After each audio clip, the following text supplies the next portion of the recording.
Oh, I forgot to turn on my camera. Hello there, guys, and welcome back to my channel, to our live reaction and player ratings live stream following Bruno Saltor's hopefully first and only game in charge of Chelsea. Not that he was bad, but like, I don't know. We'll get into that in more detail. What a ridiculous game. What a ridiculous game of football where we kind of mostly spent the game defending and then counter-attacking, and Liverpool were completely incapable of stopping that. Like, we literally could have smashed them off the park like they did to Man United. We literally could have beaten them 7-0, but it ended 0-0. What the flip? How? I don't understand how this is possible. I don't know what Bowley and Igbali, what they did to some voodoo witch for this to happen to us. It is ridiculous. Yeah, we can criticize all our players for missing the chances. Sure, of course. But this is just insane. How can you miss this many chances? Like Havertz, Felix, Kova. And then we score a goal, great goal from Reece James, and then we're offside by like this much. This much. By the way, a player that didn't even touch the ball was offside. Like, what? No, man. It's just wow. Honestly, I don't even know what words to use anymore to explain this. But hey, as Aaron put in our group chat, 1 point closer to the big 40 points. So, you know, it has its positives. It has its positives. Aaron, I will, on that note, start with you.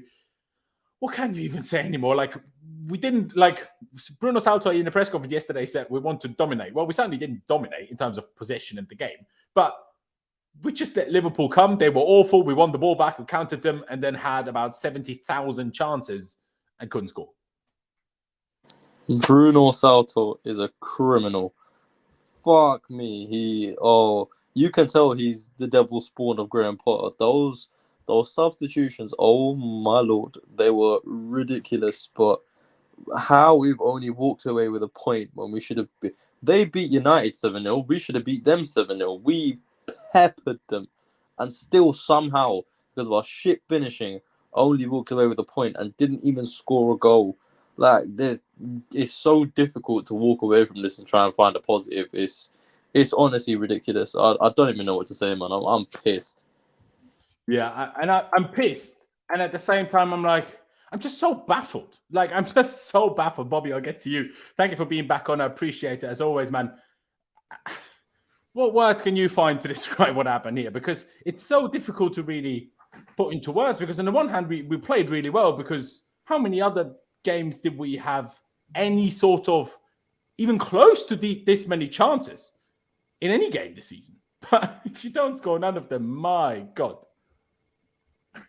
Yeah, our XG was 2.43. Their XG was 0.29.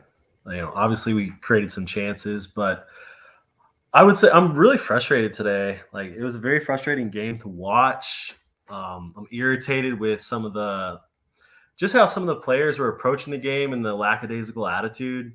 Even like at the end, the ball went out of bounds and Reece was like slowly gathering it. And I'm sitting in my chair just screaming, get it in, throw it in, at least just try and get it down there and create a chance somehow. But I just feel like the players, it was lackadaisical. The atmosphere was pretty subpar. I wasn't impressed with a lot today. It was very frustrating. And I'm just tired. I'm really worn out from watching these performances week in and week out. You know, we can't score goals. We haven't been able to score goals since, you know, before the World Cup. And even then, it wasn't anything special. It's just been a really, really frustrating season. It's been a really frustrating 2023, especially. And I'm tired, man. I'm tired. I'm really, really tired. Bro, it's tiredness. It's honestly, I mean, I'm just trying to laugh through the pain, if I'm honest, because otherwise this would just, my brain would have literally exploded watching that otherwise. Adash, thank you to you as well for coming on. Appreciate it very much. Similar thoughts to the boys, or how would you assess what you saw today?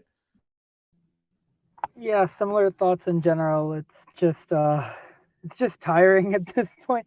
I feel like I'm putting in more effort into watching people miss chances than the players are actually trying to score their chances. It's just sad. But I think at this point it's more of just like I'm at different stages of, like, you know, the grief part than you guys are. I've already accepted it, so now it's just like, okay, when is this pain gonna end so I can like finally start being happy again? Yeah, it's difficult to be happy these days, honestly. Hi. I didn't get quite around to filling the lineup up on screen yet, so I will do that just in a second. But let's talk about Bruno Saltor for a second. Obviously, none of us really knew what to expect. He was obviously at Chelsea since the beginning of the season, since September when he joined alongside Graham Potter and the rest of his staff. But none of us really knew what to expect. Honestly, I kind of expected pretty much the same team that we usually played. But we went for nearly that. 3-5-2, 3 centre midfielders, Ngolo Kante, Enzo Fernandez, and Kovacic starts in midfield in essentially a 3-5-2. You can even call it a 3-5-1-1 because he didn't even play 2 strikers, really.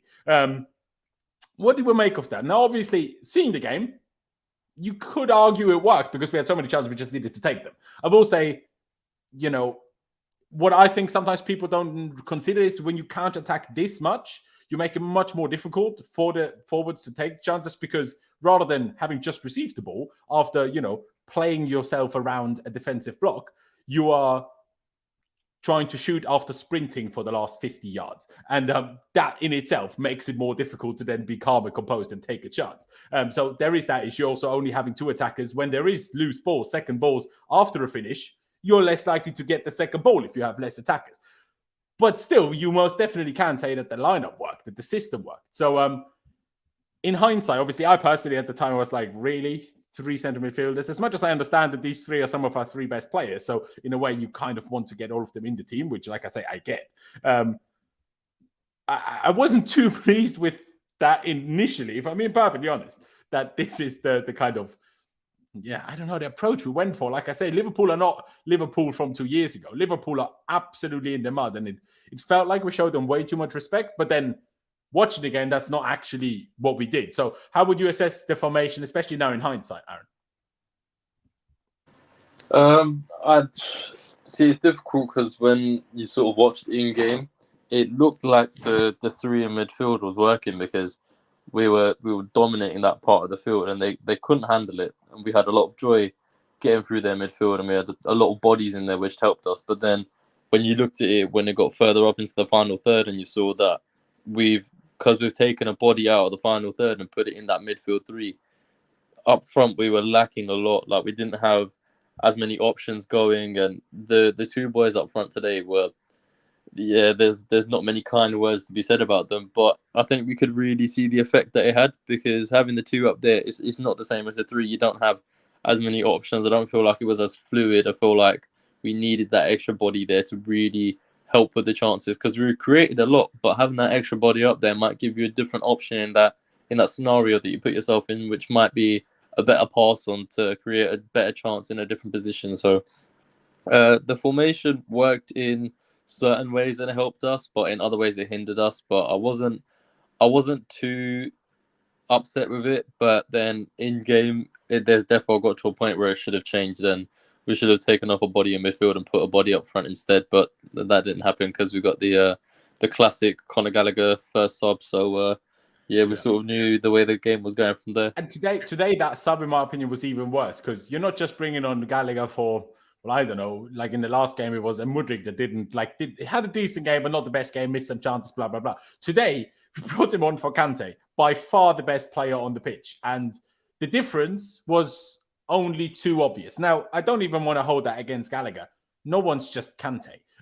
But why? Like, again, why wasn't Mount used? Like, I have no problem with Gallagher, but if Mount is on the bench, surely you bring on Mount instead of Gallagher to do the job that Gallagher does, like, right? You would assume if Mount was fit enough, then he should be the one coming on. So I really don't understand that Gallagher sub. Like, it didn't make any sense to me. And even ahead of Gallagher, I would have pushed for someone like Loftus-Cheek because I feel like with his height, with his presence, the way he's able to carry the ball, that probably would have helped us out a lot. And that's what we needed. Like, that's how we created all of the chances by Kovacic and Kante carrying the ball through spaces. It was like taking out a light for light because that's what Kante was doing a lot. If he was picking up the ball, he was driving forward, laying off the passes, trying to get us in better positions. Loftus-Cheek would have literally come in and done a similar thing. Obviously not to that same level because he's not Kante's level when he does that, but he still would have had that similar sort of play style. Whereas Gallagher, he doesn't really do much of that. And when he came on, he was pathetic to say the least. Yeah, no, exactly. Even Chukwuemeka. Go on, Adash, say again. I didn't hear you. Could have even brought on Chukwuemeka. That was guy we Chukwuemeka on the signed, bench? To be honest, I don't even know. You can't bring someone on that's not on the bench. Oh, I genuinely don't know if it was on the bench or not, but I don't know. Like I say, I have no idea. I mean, I'll stick that with you, could bro. be a problem in and of itself. Yeah, absolutely. But there is also a problem with our flipping squad, man. What did you make of the team? And also, I'll ask you that question, like as harshly as that.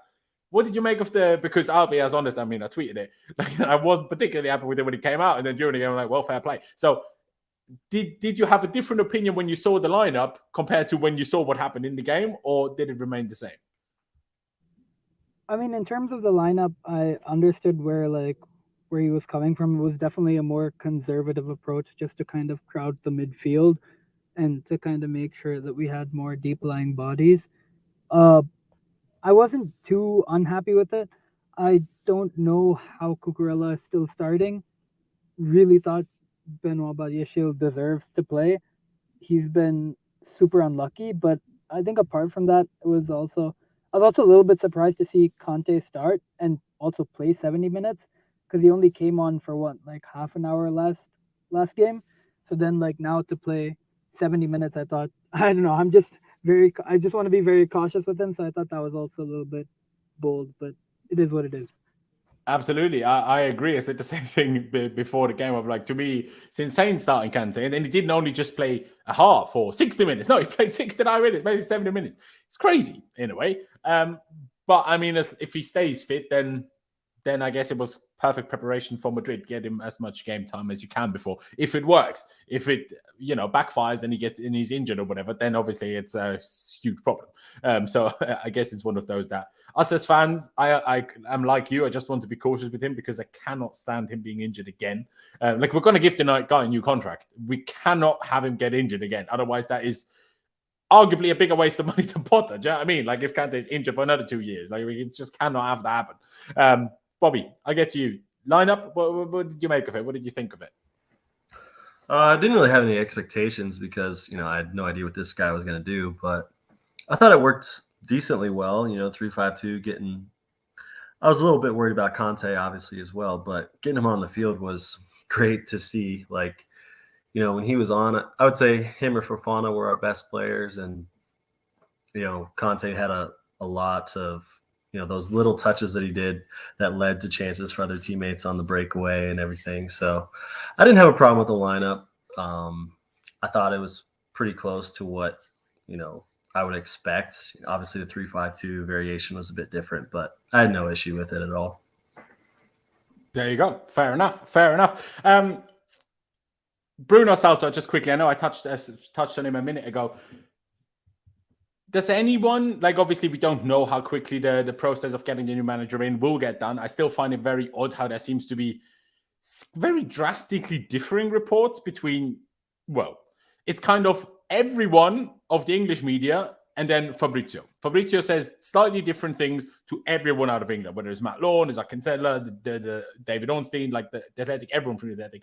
They all say the same thing with maybe minor differences in terms of, we're going to interview all sorts of candidates and there's no particular favorite right now. And, David Ornstein even hinting, it might not be what Chelsea fans expect or whatever and this and that. And Fabrizio saying, we're talking to Nagelsmann, talks are well. From Germany, the news are coming, he's willing to start straight away, not just in the summer. Fabrizio keeps saying for Nagelsmann is the favorite. So I have no idea when things happen, but especially now in hindsight of the game, would you be okay with Bruno taking over another game against Wolves, Aaron? My issue is less so the Wolves game itself. It's more that if the new manager, regardless of whoever it may be, if they only come in after Wolves, it's so close to Madrid that I'm like, do you even have a new manager change? Because are they going to be able to do it? When Tuchel came in, for example, in January 2021, he came in so close to that next game that he just put the players on the pitch and said, try your best type thing. And that's not what we want going into a game against Real Madrid, is it? We need to be properly prepared. So that's why I'm like, if we get a new manager for that, then get him in before Wolves. Otherwise, you might as well keep Bruno Saltor for the first leg. Because, do you know what I mean? Yeah, we definitely need the new manager, whoever it may be, because at this point, all the reports that are going around, I'm not even sure myself, but whoever the new manager is needs to come in before Wolves, because he needs that first game to really just set out the team the way he wants it, see what works, what doesn't work, and what he can go with into that Madrid game, because that Madrid game is the most important game of our season, and we can't afford to go into that with a new manager who hasn't had the time to adapt the team and try and implement what he wants with them. Because then if you're going into that game, it's a recipe for disaster. You're going to get battered. So if they're not going to bring him in before the Wolves game, then you might as well just not bring him in for the Madrid one either. You might as well just leave Bruno in charge. Exactly. And I mean, that's the only thing you could argue about today. Yes, we missed all of our chances, but this whole 3-5-2, just go to the Bernabeu, keep a 0-0, have Nagelsmann in charge for the second leg, then let him do it all at home. I don't know. Is that the possibility? Was that the plan? I have no idea. idea. To be fair, something like that might not even be that bad if you can go to the Bernabeu, come out with a 0-0. You're not at a deficit, and then you bring it back home, and hopefully a new manager by then can come in and have that second leg. That's actually not that bad of an idea, to be honest. Maybe not. Maybe not. Bobby, what do you think about this Bruno Saltor situation, next manager situation? Like, is it hugely important to you that it happens before Wolves? Is it otherwise just after the first leg? Or if it's not before Wolves, you're like, well, then it doesn't really matter if it's before the end of the season or not?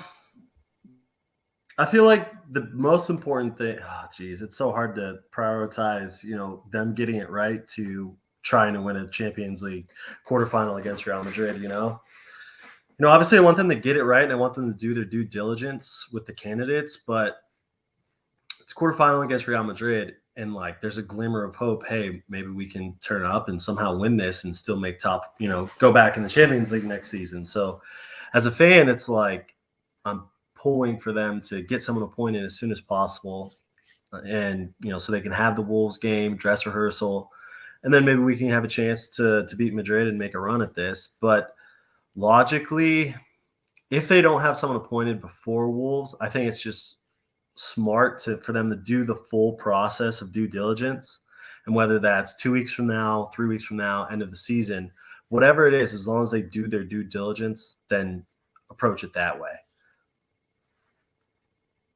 There you go. Fair enough. Adash, how do you see it? How do you see that one? It's a difficult one. I think definitely for sure. I think it's very important to do the due diligence and to kind of make sure you're getting the right candidate. If that right candidate is Pochettino, then it was a complete waste of time, and then I'm bully out. But that's a separate issue, I guess. I think it's at this point it's more important for the long term because we have so many young players. I would be willing to go into Real Madrid, go to the Bernabeu with Bruno in charge, with Saltor Diola, as I like to call him. And I think as long as we get the appointment right in the end, I'm willing to take the hit at the Bernabeu and then just kind of sit back and play that first leg very conservatively. Fair enough. It's a difficult one for me because there's this whole idea that, do your due diligence and then you will make a better choice. I don't know. Apparently, we were interested in Potter all summer long. So that was due diligence done. How did that work for us? I mean, excuse me. I don't know. But let's get into just a quick thing. Go on. I'm going to say it also matters who's doing the due diligence, because if it's Boli and Egbali doing the due diligence all the time and just not listening to all the football people who watch football and know football, then it makes a very big difference as to if it's Boli and Egbali conducting the interviews and asking them questions. I think we should get someone in before Real Madrid. But if it's the actual footballing heads like Winstanley and Laurenz Stewart, etc., then I think it makes a big difference. Fair enough. I mean, there was one report today, and I'm just hoping it's not true, because there was a report that obviously Bivel and Co type thing in terms of a lot of the other football experts that we hired want Nagelsmann, but Boli and Egbali would prefer someone more experienced. I'm like, excuse me, what was the flipping point in you hiring football experts if you're then going with your own opinion? Now, obviously, it's their opinion, so they might get swayed by the advice of the football experts, which they should do, because Boli and Egbali are not football experts, so kind of your opinion doesn't really matter on this kind of topic, quite frankly, especially after your last pick. So, yeah, just please don't try to be a smart ass. Like, I have no problem with them obviously trying to find out why exactly was Nagelsmann sacked at Bayern. Although I hope they don't try to find out by asking Bayern, because they will not tell you the truth. I hope they're aware of that. Because I'm sure if Bayern asked us, why did we sack Tuchel? Bodie wouldn't have told them quite the truth either, let's be honest. So don't do that, please. But fair enough. Find out and, do your due diligence. That's fine. But, we got 120 million plus euros transferred down on deadline day. So I'm sure we can get a manager done very quickly. If there's enough people on it, you can do your due diligence quickly enough. But let's get into these player ratings. Let's start with Kepa. Well, once he went nearly mental, came out of his goal. To be fair, he read that well and intercepted it well, but then the clearance on that wasn't great. I think it was straight to Henderson, tried to shoot, but thankfully the shot was awful and Koulibaly found it quite easy to intercept the shot at the open goal because Kepa didn't have time to be back in goal in time. What is that? Whose quote is this? But anyway, please tell me who this quote was from, then we can do something with it. But let's start with Kepa. And I'll start with you, Bobby. What did you make of Kepa today? Had made some saves, but none of them were exactly difficult to make, well, if we're being totally honest. So difficult to really rate. I always say, to me, a goalkeeper rating is different to an outfield player rating, but we start with the goalkeeper. So what rating would you give Kepa? I would give him a 7. I don't think he made any, fantastic save or anything, but he was solid back there. And, we got a clean sheet against Liverpool. Granted, they didn't play very well, but, it's a clean sheet. He did his job. I'd say he's above average today. I thought he had a pretty good game. And, yeah, I don't really see how you can fault him anywhere below a 6. So I feel that he deserves a 7. Okay. Adash, I'll go to you. Would you agree with that assessment from Bobby? Or even though we're probably all going to think similar things about Kepa, it's just a question of do we then rate that thought the same? So what rating would you give Kepa? And do you agree on Bobby's sentiment? Generally, like similar thoughts. I think a 7 is a little bit too high. Maybe like a 6 or 6.5 is what I would go for, but generally same kind of thing. He came out, collected a few crosses, wasn't very shaky. There was one long range shot I think it was by Henderson or somebody, where it was like pretty simple, but he parried it out instead of actually holding on to it. And just small things like that, I think probably a 6 is what I would go for, but like similar thoughts. Fair enough. All right. For the time being, we sit at a 6.5 then. Aaron, which one of the boys would you more go with? Or do you potentially just sit in the middle and would go with that 6.5 that we are with now? I'll probably just go with a 6, to be honest, because he literally didn't have anything to do. Like, when you look back at the game, there was a couple of long shots. There was that one moment where it was a little bit nervy when the ball came back and Fofana went to head it back to Kepa. Kepa started coming off his line, and I think he didn't really have that communication with Fofana. Luckily, it was like a lighter header, so he was able to catch it. But other than that, he literally had nothing to do. It was a long shot from Nunes, and that's pretty much all I can remember. So I don't think he really did anything to warrant getting a rating other than average because he didn't have anything to do. Fair enough.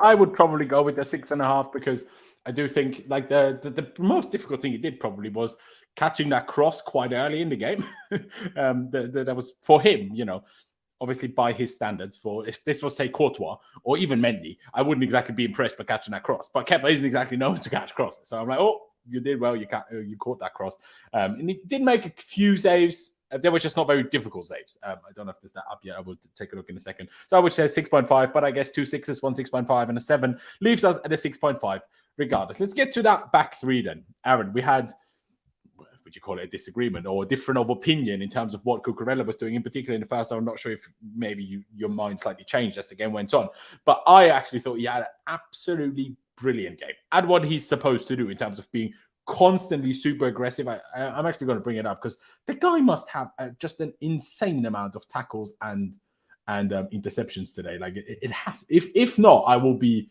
baffled out of my mind. All right, let's see it. Tackles 4 out of 6, acceptable. Ground duels 7 out of 12. That's good. Recoveries 5. Apparently, he was dribble passed 5 times as well, but it's another one of those. I thought he was very, very, very good today. There was one through ball which he played, which I'm like, wow. I mean, he also played one really bad one for 2. I'm like, what are you doing? But yeah, I thought he was very, very good today. You disagree with that, Aaron? But how far do you disagree with that? Like, do you think it was bad? Do you think it was just good? Or what did you make of Cucurella today, bro? I completely got what your argument was in terms of what his role is as that left centre half. It's kind of like it's very much pushing up, being aggressive, trying to push the play on a bit, and then you've got Fofana who is sitting back a little bit more on the other side. So I completely got that. But the thing for me, which was a bit of a concern more so than anything, was like when he was pushing on aggressively and then we lost the ball, you'd find yourselves in positions where Liverpool would be able to come down that left-hand side because he'd push so far out of position, and then it was like you had someone running in and Koulibaly's having to come over to sort of deal with that. Then you've got Fofana being dragged across because there's another man in the middle, and then it leaves a third Liverpool player on the other side sort of out there with nobody really on him. So it leaves you in that situation where you're kind of it's like a 3-on-2. So it does make it a little bit nervy when we were in those positions. But for what he was actually doing, I do agree with you. He did have a very good game. So I'd probably go with like an 8, I think, just because for me, with the one thing that I do have, the sort of the way he was pushing up and leaving the space, I get that's sort of his role. But then if you're doing that, you also have to be prepared to be sprinting back. And I don't think he was always sprinting back, trying to get back into his position to try and like cover that. So I do think that was one of the things that I wasn't as happy about. But overall, I think he had a very good game. Fairs, to be honest, Fairs. I'm not sure even if I sound even more ecstatic about his performance than you do. I'm not even sure if I'd actually go higher than an 8. Like, we still didn't win. Like, I know obviously that's not the defensive fault, in particular Cucurella's fault. I mean, we kept the clean sheet. They did their part. So the defender ratings can most certainly be quite high, but I'm not sure if I'd be willing to go any higher than an 8. So to be honest, I'd probably just agree. Adash, would you agree with an 8? Do you think we're being crazy for going as high, or would you potentially even go higher? I would go a little bit lower. I think I like Aaron. I definitely see where you're coming from in terms of like playing that role as like a sweeper from left center back, pushing into left back, left wing back, like covering Chilwell at times because he was bombing forward so much. But I think in general, there were sometimes he got a little bit over aggressive, and also like the positioning between himself and Koulibaly was not very good at times. So I think that was something that they need to improve on, because presumably this is going to be the back three for Real Madrid unless Thiago Silva's back. I don't think so, but they definitely need to fix up in that aspect. But I think he was pretty solid overall. Didn't make any catastrophic errors like last time. So I'll probably go with a 7.5. All right, fair enough. 2 8s and 1 7.5 for the time being. Then, Bobby, do you think we've gone over the top with our appraisal of Cucurella today, or what would you make of him and how would you rate him? I think maybe a little bit over the top as far as praise goes, but I thought he was good. I think a 7. I was leaning 7. I definitely saw him pressing up high and trying to win the ball back quickly to keep it, in the opponent half, which is something that he's really good at. But at the same time, it does leave us vulnerable a number of times, over the top. It leaves Koulibaly scrambling, and when Koulibaly's scrambling, running back towards the goalkeeper, it's terrifying sometimes. But yeah, I thought he played pretty well. Sometimes I wish he'd be a little bit more aggressive carrying the ball, especially after he wins the ball and we can push higher up the pitch and maybe launch a counterattack. But he kind of holds it up, and he doesn't seem overly confident going past a certain point with the ball, which I'm a little surprised about, because in his past he's played left mid, like some midfielder roles in La Liga and everything. But yeah, I would say a 7 is a fair rating for him. I have no issue. You guys have him a 7.5. I think is a completely fair rating. Fair enough. But then if we sit at a 7.5, you said 7.5 as well now, right? No, I go 7. I feel a 7. All right. No, that's fair. That's fair. Then we don't need a poll. We'll just give him a 7.5. It is what it is. It is what it is. Let's get to Koulibaly then. According to this one here, he got the highest rating of the day. I'm not quite sure if I personally agree with that. But I still think he was good. Now, there was a couple of misplaced passes from him. One that I think he tried to play to Cucurella, And then they kind of looked at each other. Well, was it my fault or was it your fault? I'm still not sure if Cucurella should have moved to it quicker or Koulibaly just should have placed it better. But he did lose the ball on those types of passes a couple of times. His long ball accuracy isn't great at 2 out of 9. Then again, he's the central centre back. Like those long balls are difficult, especially when you only have 2 forwards, and one of them in Felix isn't exactly physical to like win a long ball, is he? So I don't know. I'd probably give him a 7. I think he was good still, but I don't think he was as crazy is the wrong word, but as impressive as Cucurella was by any means. So I would probably say 7. Bobby, I'll come back around to you. Would you agree with that assessment for Koulibaly, or what did you make of him? I was leaning 7 myself, but I feel as he was either on par with Cucurella or a little bit better. He makes me nervous a number of times every game. But I also recognize the cleanup work he does in saving us when, we're, the opponents are counterattacking us, and he cleans it up pretty well a lot of times during games. So, yeah, I thought he was decent today. Well, actually, about better than decent. Clean sheet against Liverpool, that's got to carry some weight. I feel like a 7.5 rating for Koulibaly is fair. He just makes me nervous sometimes, especially when he has to run back facing the goalkeeper. I feel like the communication between him, the other center backs, and Kepa isn't quite there yet. Okay, that's fair enough. Which direction do I go? I guess Adash. Do you agree with what myself and Bobby have said so far? Obviously, you went 7.5. I went 7. Where would you sit? I think he was pretty rocky, to be honest. I would go probably between 6.5. I'll give him a 6.5, but I think in general the communication was not there, which is the responsibility of the central center back, because when the wide center back pushes out, you have to have that communication to make sure that the line still holds and to make sure that you're still covering the runs that are being made. There was sometimes where 2 attackers would just kind of like go next to Cucurella or Fofana, and then Koulibaly would also follow, but then leave a huge gap in behind, which they often exploited. And he was also like you said, the long balls, I understand that they're difficult, but a lot of them were in Liverpool's half. He had the ball, he had time, we were just recycling possession, and then he would make sloppy mistakes, sloppy passes. There was one really good one to Chilwell at the beginning of the game, I think around the 10th minute or something, where Chilwell got the ball and crossed it into Havertz. But apart from that, I thought he was pretty poor. Or this wasn't one of his greatest games, I'll put it that way. All right, fair enough. I mean, very mixed. Well, not too far off each other in terms of within 1 point, but still somewhat different opinions. Aaron, in terms of what we've all said so far, whereabouts would you fall in that, I guess? I'll probably fall more towards a 7 as well. There was a few times where with Koulibaly, whenever he plays, he always has these moments where you have your heart in your mouth and you think, "Oh fuck!" Yeah, absolutely. You don't know what he's gonna do. He can be a bit of a loose cannon at times, and he has you on the edge of your seat. But today, I don't think he had any real errors. Maybe a few misplaced passes, but overall, I think he swept up pretty well when he needed to. He didn't really get dribbled past like against Ellis Sims. He actually sort of stayed on his feet, was able to sort of command himself a bit better, and overall I just think he had a much better performance to what he did on the weekend just gone, which is good. So I'd probably go with a 7 as well. Fair enough. I guess then it's just quite simple, and we keep the 7 on screen. Let's get to Wesley Fofana. Honestly, we didn't really touch on it when we spoke about the lineup earlier. I was surprised that he started. He wasn't, unless I'm forgetting something now, I'm pretty sure he wasn't even on the bench against Villa on Saturday.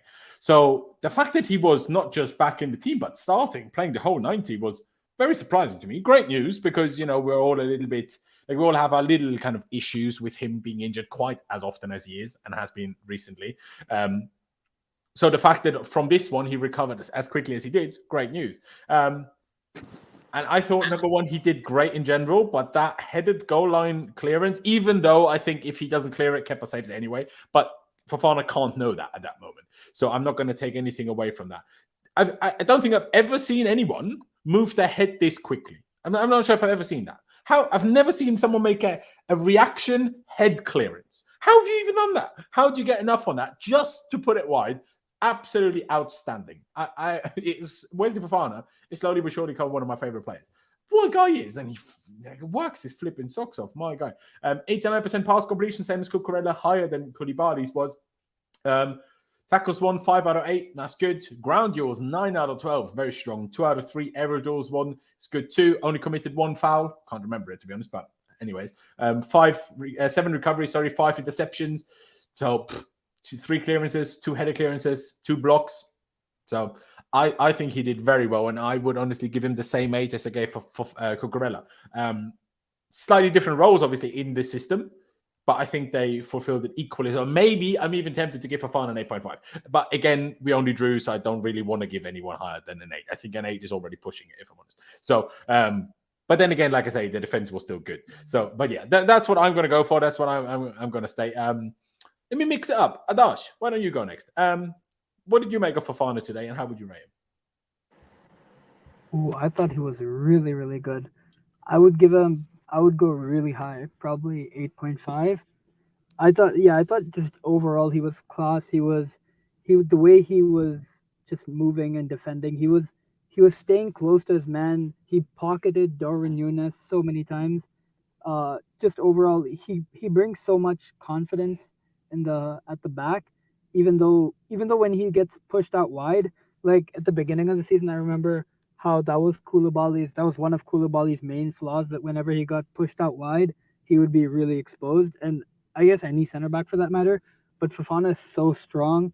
He played he played almost as a right back for a large majority of the game when we were out of possession, when Liverpool were kind of like counterattacking us. And he was just really good overall. He had made a lot of good kind of distributing passes just to kind of keep the play moving as well. I thought that was really important and underrated part of his game. So yeah, probably 8.5. 8.5, fair enough. I mean, you might convince me to push it to an 8.5 as well. We'll see what the other boys say. Aaron, I'll go to you. What do you think? Number one, how would you explain his performance today? How would you rate it in terms of numbers? Wesley Fofana is just sensational. He's honestly, the guy is.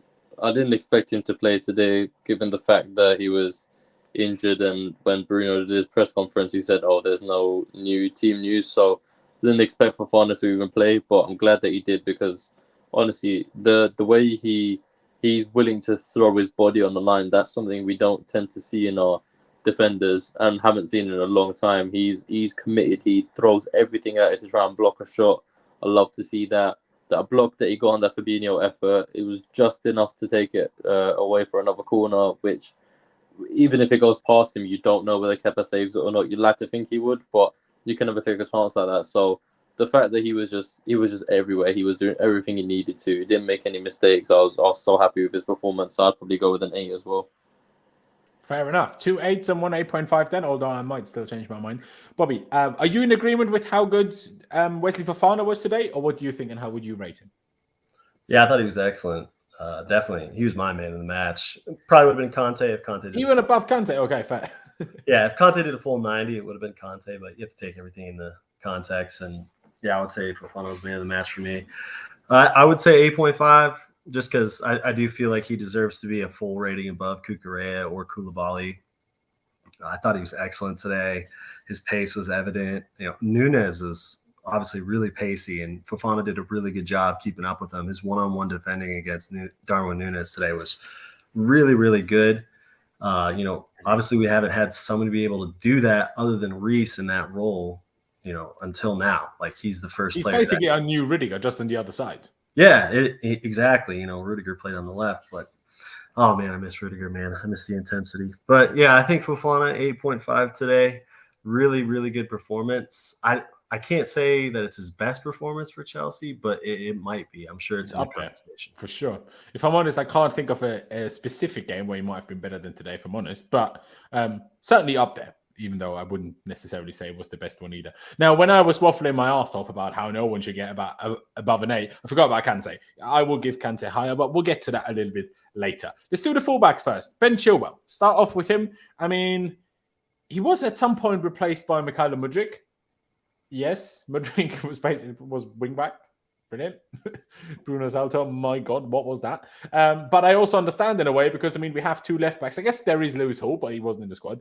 But we have two left backs, and if both of them play, one at wing back, one at left centre back, and then you don't want Chilwell to play every minute of every game, well, then you're going to have to bring someone on. So I guess it had to be someone, like I say. I thought he was good. I thought he was very good. He was, as always, a threat. He was unlucky to not have one or two assists, like especially there was for the one early for Kai Havertz, when it was quite like close to the keeper, and therefore Havertz couldn't, in my opinion, couldn't really do much more than just hold his foot onto the end of it, put it at goal, and he did. But Alisson jumped across like a madman and somehow got his body in the way. But that obviously should have been an assist. There was a moment or two where I thought, yeah, he could have done maybe a teeny tiny bit better on this. But wing back, 90% pass completion is very strong. Only attempted one cross today, which is kind of crazy. But that one was successful. So that was good. Apparently also only attempted one tackle. But that was also successful. He was apparently also only in 2 ground duels and won half of those. So at least one. So I don't really know what rating I want to give Chile today, if I'm honest. I think he did good, but I feel like other than the one moment for Kai, I feel like we didn't really attack, which is weird because we played 3-5-2. We didn't really attack via the wing backs. We kind of just countered through the middle. Now, obviously, they were still involved. There's no try to, twist my words, but they weren't, as usual, like we weren't punting in cross after cross after cross. We weren't getting in the fullbacks into the goal-scoring positions constantly, even though Reece James obviously scored and then it was ruled out for offside, but that was after set piece, right? So, I'm not 100% sure what rating I'd give Chilwell. Bobby, can you help me out? Like, what did you think of Chilwell? Do you have a rating in mind at all? I think Chile's been our best player for the past month, and he's had some really good games. But I would say today was his worst game in a little while. Wasn't overly impressed with him today. I would say a 5.5. Maybe I'm being harsh, but he wasn't very impactful today. I didn't notice him nearly as much. Maybe it was a product of the system and how we were playing, as you mentioned, going more through the middle. But I just don't think he was that good today, which, that's unfortunate because, like I said, I feel like he's been very, very good for the past month, but I go 5.5 today. 5.5, below average. What exactly makes you think he was below average? Like, what did he not do good enough? I expect more from him. Like, from what I've seen from him lately, I expect him to get on the end of some loose balls in the box. Like there was one in the first half where do you remember when the ball was played in the Felix in the center and he tried to flick it over and Chile was back, he was just outside the box and he was ball watching, where if he was crashing in, that ball was just bouncing to be smashed in for an easy goal. But he was kind of back in that situation. I vividly remember that. I was frustrated with him there. His touches weren't that good today, whereas in previous games, I feel like he was getting the balls out wide, the longer balls, and getting control of them and bombing down the left-hand side. I just don't think he was very impactful compared to what he's been doing in that role lately. No, I agree with that. I just think the 5.5 may be a slight bit harsh, but that's okay. That's okay. I'll put that down for the time being and we'll see what the boys think. Aaron, I get you. Do you agree with myself that, and I've seen a couple of people in the chat, at least I'm not sure. I'm sure there's some that agree, Bobby, but do you agree that 5.5 may be a bit harsh, but still agree with the overall sentiment of what Bobby's talking about? Yeah, definitely. I do think that he was quieter than he has been in previous games. I do think that it was more to do with the fact that there was a lot more focus down the right-hand side because we had Reece James playing at wing back, so tried to use the outlet as well as the left, whereas when it was Loftus-Cheek, a lot of Loftus-Cheek at wing back, a lot of the attack was more focused down that left side. But I do think he was okay. I don't think he was great, so I'll probably go with just an average 6. There was a few times where he was getting into positions. I do think there was an opportunity to maybe swing in the ball to Havertz a little bit earlier, but he still got the cross in nonetheless, and Havertz was quite close to the keeper, so he couldn't really do all that much in terms of getting the effort past Alisson. But other than that, I don't remember all too much of his game, so I'll probably go for a 6. Yeah, I'd probably, now that I've heard two people speak, I mean, maybe I'll change my mind again completely. I'd probably agree with a 6. Like, I don't think he did anything like other than that one moment that Bowie was talking about. That's fair, although I think maybe not quite enough to push him below the average. But I do just think he was overall average. Like he didn't do. I don't think he did anything wrong other than maybe that moment. That there wasn't too many moments. He didn't get like cost us anything defensively. I don't think he ruined the tax. Should have had or could have had an assist, shall we say? Maybe I'd even push a 6.5. But I think I'll go for the 6. Adash, what would you go for? I was actually gonna go for the 6.5. Like I said, I think he was much more quiet. Like Bobby said, I agree on that point that he was much more quiet than he has been for the last couple of games. But not to penalize him for that, he was also one thing I noticed was that the combination play was like he was very often an outlet from Cucurella or from Koulibaly even to kind of like play intricate passes through the midfield, because the midfield was kind of crowded in the middle. So our wingbacks would play balls into the middle, and then from there they would play balls through the middle to Felix and Havertz. So I think like that, like one touch kind of play, I saw him do that a couple times. But I think in general, not one of his best games. So probably give him a 6. But I like him, so extra 0.5, 6.5. Fair enough. You know what? I think I might also go 6.5, but regardless of whether I do that or not, it overall leaves us at an average of a 6. So we leave him with that. Reece James, I just saw an interesting comment here in the chat, which I kind of agreed with, to be honest, by Danya. Sorry if I butchered your name. He says, Reece James is avoiding injuries, not making crosses, etc. I do agree. Now, I think today was partly tactics, like I touched on a minute ago, in terms of how much we attacked through the middle. But he's clearly doing that. Like he's clearly not, and he's been for a while, even the Dortmund game, not giving it his everything, but purely to make sure he doesn't get injured again. I think that's probably also something that's talked through with, now obviously Potter isn't here anymore. So, but obviously Saltor was here before, so I'm sure he's aware. But I did still personally feel like that he went a bit further in percentage to his maximum today than he did on other days, in terms of how many sprints I saw from him, how much aggression I saw from him, how much willingness I saw from him to get himself into duels. Because, and without me criticizing him really, other than maybe his positioning in the last game as a right centre back, my ratings for Reece haven't been high over the last few weeks. I've always given him like 5, 5.5, 6, like something like that. Because, like, as much as I understand why he's not playing at his maximum, I'm still, you know, I can't really take that into account. But I have to judge how he plays rather than why he plays like that.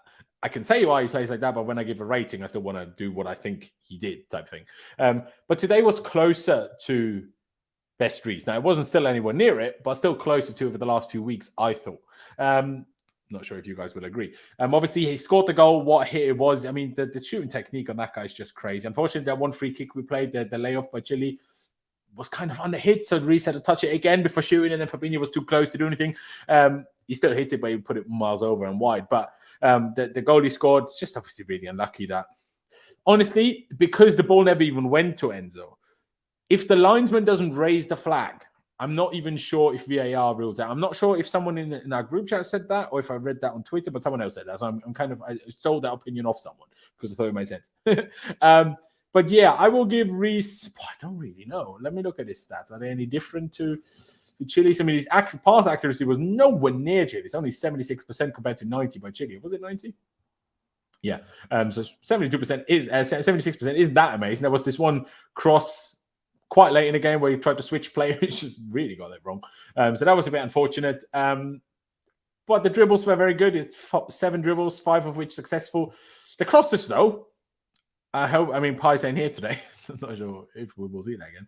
But he was very critical of Ruben only completing 0 out of 6 crosses last game. Reece completed 0 out of 7.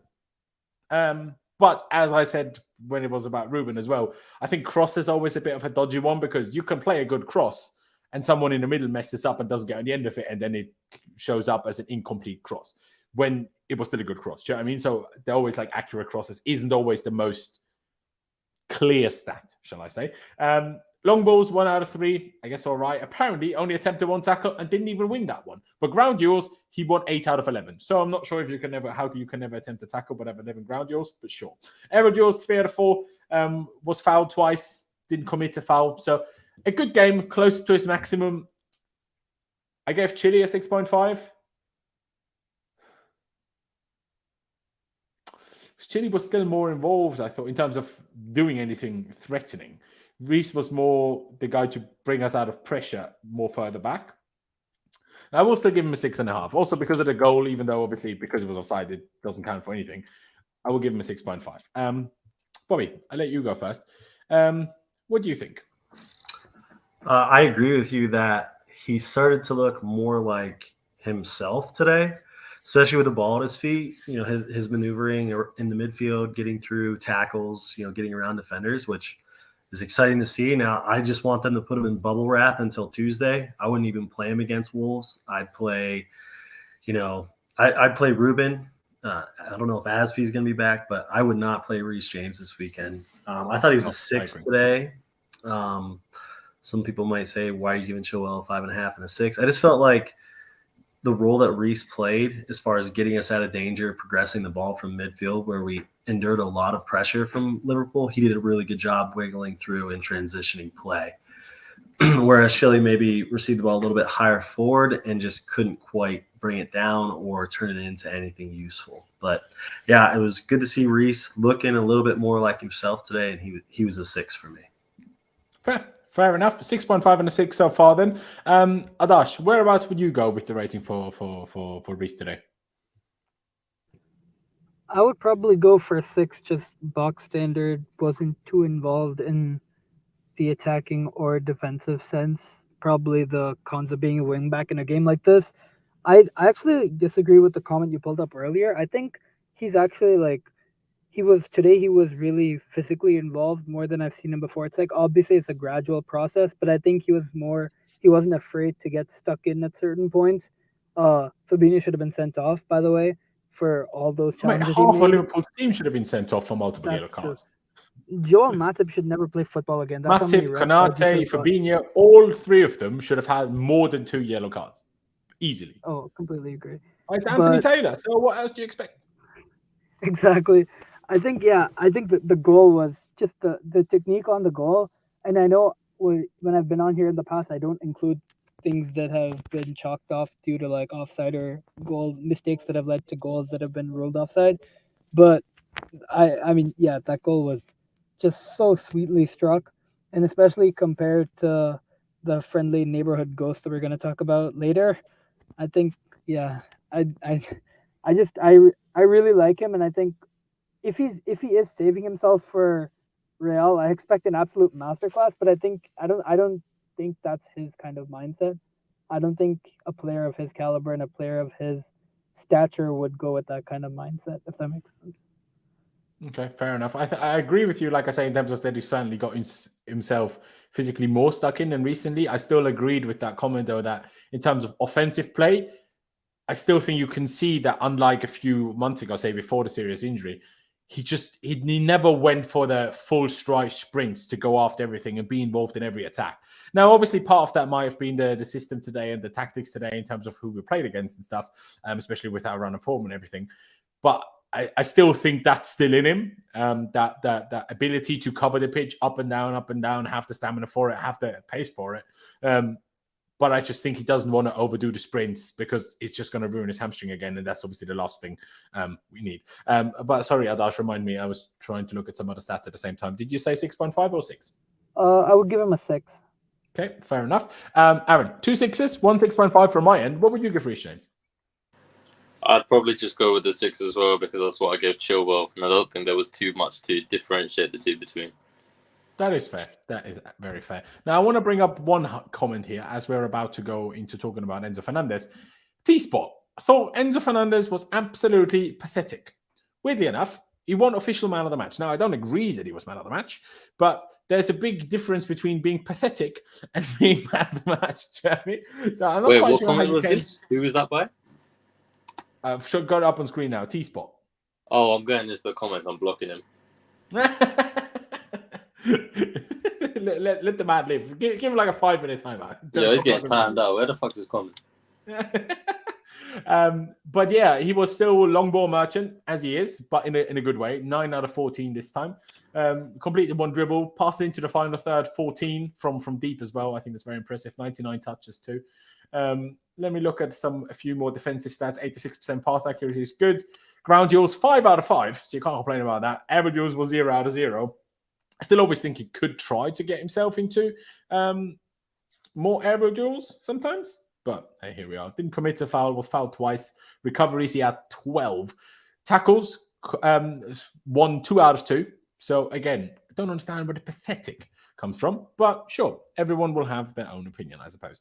I will give Enzo, I don't think it was a masterclass for him today compared to what we've seen. I also don't think he should be playing in this position. Now, I understand with Kovacic and Kante being there, I understand why he's there. Now, Jester said much earlier in the stream, I saw it in the chat, but didn't highlight it. The Kovacic should be the DM, not Enzo. While I might see your point in that, Kovacic just doesn't have the ball retention like that. Kovacic's decision-making is not good enough for that. He will keep the ball for too long, lose the ball in too many dangerous areas. That's why he's not a DM. That's why no one's played him as a DM, and that's why no one will play him as a DM. And one other thing I will mention, the way we countered, if you had Enzo where Kova was, Enzo being quite a lot slower than Kova would have also been noticeable, because Kovacic driving with pace was useful at times, and no matter how great you are, you can't compensate pace. Like, pace is a thing in football. Either you have it or you don't. Obviously, on a scale, I suppose. But I would still give Enzo probably, we dominated the midfield. I know we didn't dominate possession. What was the total possession stat in the end? 49%. So it's not it's not like we got dominated. But in my opinion, the midfield was most certainly dominated. Now, of course, we filled it with essentially 5 people, plus even Koulibaly as well. But all 3 of our centre-backs, in particular, Marco Corella being so aggressive into midfield that we essentially had 5, 6, 7 players in midfield at times. So it was obvious that we're going to win that midfield battle in that sense. But I still think every one of those players in there did well. So I will give Enzo a 7, I think. Maybe some people think that's a tad high. Maybe some people will think it's a tad low. We'll see. Aaron, what do you think? What would you give Enzo today? It's difficult because he did win official man of the match, even though I didn't think he deserved it. I think he got it more because he was on the pitch for the full 90 rather than another man. But I think he did have a good game. I think there was that chance right at the end, which I think he should be doing better with rather than skying it. But overall, I do think the thing is with Enzo, it's like his way of thinking and what he wants to do with the ball, it's always wanting to push it forward, which is one thing that I really like. And he does have a lot of composure on the ball. He had the most touches in the game. He had 99 touches, 86.4% accurate passing, 9 out of 14 long balls. So he is actually trying to push the play on and spray the ball across, trying to pick out the wing backs and push the attack on, which I really like about him. So even though he did lose the ball 13 times, which doesn't sound like a lot, but it's just one of those where you want to try and limit it in as little as possible. But I think I'd go with a 7.5 for me personally. Okay, fair enough. 7.5 from your end. Bobby, would you agree with that assessment? What assessment would you give and what rating would you give Enzo Fernandez today? I thought he was good. I have him a 6.5. He also won possession 10 times, which is the second most. But yeah, I thought he was good today. It's been encouraging seeing him. I'm sorry, Laurenz. What was that? My stats here even say 12 recoveries. So in terms of winning possession back 12 times. So even better. Yeah, I thought he was good. It's been encouraging to see him in this role. He can do this role, but I just feel we are handcuffing his potential sitting back here in this role. We need to get a proper number 6 so bad. And it's been the case since Matic left. And I'm so frustrated that, he has to be reduced to this role, the Jorginho role, because he can unlock so much, in the attack around the box if we just get him up there. But obviously we don't have the players that can fulfill the role that he's currently in. As you gave a good description on Kova, Kante is not that role either. He's not a DM. And Enzo was good today, 6.5, controlled the game well. But I just feel we need to figure out a way, which is getting a true number 6 higher up the pitch and more in the areas where Kovacic is frequently at. Okay, fair enough. So a 7.5, a 7, and a 6.5 so far, leaving us at the 7 for the time being. Adash, are you going to sway in either direction, or what are you going to give Enzo today? Just to rub it in for T-Spot in the chat, give him a 15. No. I think he was really good today, just maintaining the tempo, but also unlike Koulibaly, even though it was from similar positions, his long balls were really effective. They were much more incisive. They were much more frequent in terms of trying to exploit the back line, the high line that Liverpool had, especially in the gap between the left back and the left center back, because Tsimikas would be pushing up a lot, and pushing up a lot with Darwin Núñez. So I think those passes were really incisive. I would probably give him a 7.5. I think he just brings so much quality, and he brings so much like awareness. I agree that we need another 6, but also I think in a 3-man midfield would be his like perfect spot almost, because as opposed to in a pivot with another 6, that would be a little bit too defensive for me, because he doesn't have the pace to kind of like press like the likes of Kante and even Kovacic or Gallagher, like our other midfielders. But yeah, I would give him probably a 7.5. Sorry. Okay, well, I guess that still leaves us in the middle ground of a 7, but that is that, and we move on for the time being. Ladies and gentlemen, by the way, if you're still here, appreciate you very, very much. Actually, time out. If you haven't already, please subscribe. That'd be massively appreciated. We're on the road to 20,000 subscribers. We might well have already hit the 18.9, 17. Don't even know what numbers we're talking about anymore now. But the 0.9 of whatever thousands we're currently on. So that's great, but let's get us closer to the next big one. So subscribe if you haven't already. Hit that like button. That'd be massively appreciated. It doesn't cost you any money or any time, and it really helps me out. Let's get to the man himself, just because, well, actually, we do Kovacic first, because in real life, it was at times, as you and me were speaking about, Aaron, before the game in our group chat, Kante basically playing the front 3. When it was like this, or as a 10 behind the 2, he was basically in the front 3, which I still find a baffling thing to let him do. But then again, I mean, he created half our chances. He just did everything. But we'll do Kovacic first. I don't even know what to make of him, because in a way he was good.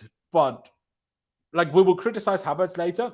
But Kovacic had by far the 2 biggest chances we had today. I hope we're all clear on that. Like, as much as people have agendas on Havertz and don't like him and want him out of the club, Kovacic had by far the 2 biggest chances today. I mean, he was 1-1 with the keeper twice, rounded him for the first time, then didn't get enough power in his shot, so someone cleared it off the line, I think Matip.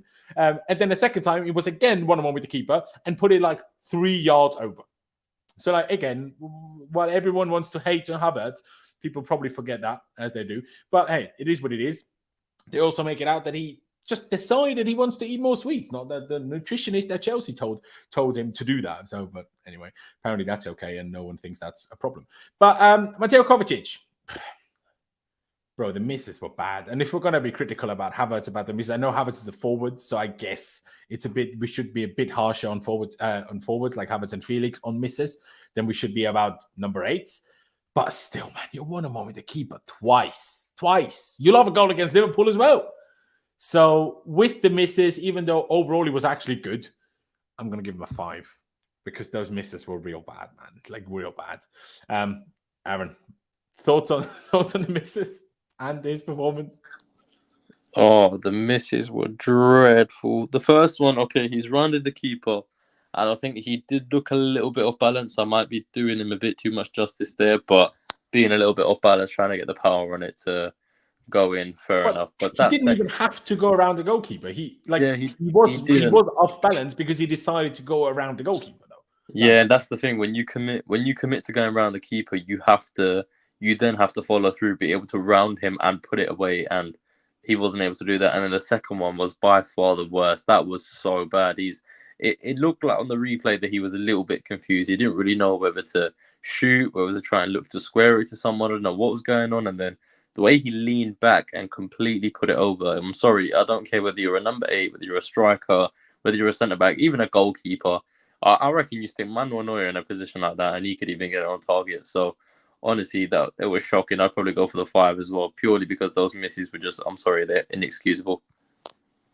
Yeah, no, it is that. See, no, Chelsea all the way. See, this is what you misunderstand about, because we will get to Kai Havertz and I will give him a 0, a 1, or a 2. I will do that. And I'm not necessarily speaking about you as individuals, but there are too many people that pick out Havertz and Mount and like only shit on them. And then people that do the same mistakes, they let them off completely. Like, literally, see here, and Ejnaku might not be as harsh on Havertz, but he says it's okay. what Kovacic did. If Havertz did that, the fan base would be slating him. And that's what I'm talking about with agendas. But I'm like, how is it okay? How is it okay? He's 1-1 with the goalkeeper, decides to round him, and then he gets his shot on target. He bobbles it there. It's like a 3-year-old shooting. I know because he was off balance. It's not like he can't shoot, and scores 2 goals for Croatia in 1 game and missed 4 big chances in the last 2 games for us. And my God, why can't we be fair? And I'm not always fair, I understand, but I at least try to be fair. And I feel like most other people don't even try. I don't know. Yeah, it is what it is. There you go. Sorry, Aaron. Did you agree with the 5 overall? Yeah, I agree with the 5. I think the worst thing is it's like he done good things in the game, but it's just when you put those 2 misses into perspective, it just negates all the good that he's done. Bro, if he didn't do other good things, I would be giving him a 3 or a 4. Do you know what I mean? But because he still played well. Then the same way that we look at it, if he just didn't have those misses, then his rating would have been a lot higher. Yeah, exactly. Well, if he scored them, we'd probably have a 10. Even if those chances just fell to someone else and not him, those misses wouldn't be on his name, so he wouldn't have even had that deficit on him. No, exactly. Then he would I could probably give him the same 7 as I give Enzo. Didn't really see anything wrong with what he did outside of the misses, if I'm honest. But there was a couple of great passes in there too. But there you go. Adash, 2 5s from us. Do you think we're being fair? Do you think we're being harsh? Like including obviously the not taken chances, shall we say? Maybe not call it misses, considering the first one did go on target. What do you think, and how would you rate it? Ooh, I was gonna go even harsher. I thought in general, just not a good game for Kova. I really like Kova. I think he's a really good, explosive, different kind of midfielder that we need. But today was just not good. In the attacking phase, I mean, we already, it's like beating a dead horse. We've already talked about it. The misses were pretty bad. And the interesting thing I feel like is like suddenly, like quite recently, he feels more licensed to take those shots on, where I feel like before he was like he would never take those shots, but now he's taking those shots, but he's still missing all of them. So like, okay, calm down. You scored 1 goal against Liverpool and you scored a screamer, but that doesn't mean that you're now all of a sudden Messi with Ronaldo's finishing. You need to calm down a little bit. But I also think defensively, or rather when he had the ball, he got dispossessed a lot. I saw him getting dispossessed a lot. There was one time in particular I got so mad because he got dispossessed at the edge of our own box, and one of the Liverpool players was in, and when you watch the replay, he wasn't even fouled. So we got really lucky on that one. But yeah, just not a good game overall. And what total rating would you give him? Would you give him the same 5? I would give him a 4. Okay, sorry. If you said that already, my apologies. Bobby, 2 5s and 1 4, which I personally think is maybe a tan harsh, but there you go. What would you give Kovacic today? You're not gonna like this. I thought. All right, come on. I thought he was a 3. Hey, it was bro, so bad. How about the time? Is that mostly because of the misses, or what other? There's other factors. Did he do that? The time he fell over twice in midfield when we had legit chances for counterattacks. The one time he even got him booked. Yeah, he got a yellow card for handball and then faked an injury. I'm like, that was harsh, by the way, that yellow card, considering how many yellow cards Anthony Taylor didn't give. To give that as a yellow card is ridiculous. Just give a free kick. It's fine. You don't need to book it. Yeah, but I don't think Anthony Taylor has much love for Kovacic based on their history. No, I do not think they're fond of one another. But yeah, I just thought it was a really poor game from him. The misses were terrible. In the first 5 minutes, he rounds the keeper, has a legit chance to get us on top early, and he just side foots it. Doesn't get any power behind it. This guy, he'll turn the most difficult chances and he'll look like R9, and then he'll go one-on-one with the keeper and he can't even get a shot on target. I don't understand what goes through his head when he has all the time in the world to finish a chance. But yeah, I just think that, his transition of play in midfield, sometimes he was taking a lot of touches, trying to I feel like he was over dribbling a bit today at times when we were trying to transition play up to the forwards. And he only had 1 key pass based on what I'm looking at. And with the amount of times he was on the ball, I suspect that you could, put in a few more opportunities for teammates. And yeah, just when you factor in those big chances that he missed, that's a big knockdown. And then I don't really feel he was overly positive in any other ways. So for me coming into this, he was a 3. Okay, maybe I'm at least lowering mine. Going to lower mine to a 4, but I still think as a whole, how usually, obviously you're not on every stream, Bobby, I'm aware, but as a whole, I criticized quite a lot recently in terms of when Kova and Enzo played as a midfield 2 together, that we lack a certain balance. And today, now obviously it's because of Kante, less so because of Kova or Enzo, but still. Then when that happened, even though Kova might have had an individually good game and Enzo had an individually good game, I was like struggling to really, how do I put this lack of control, this lack of balance in midfield?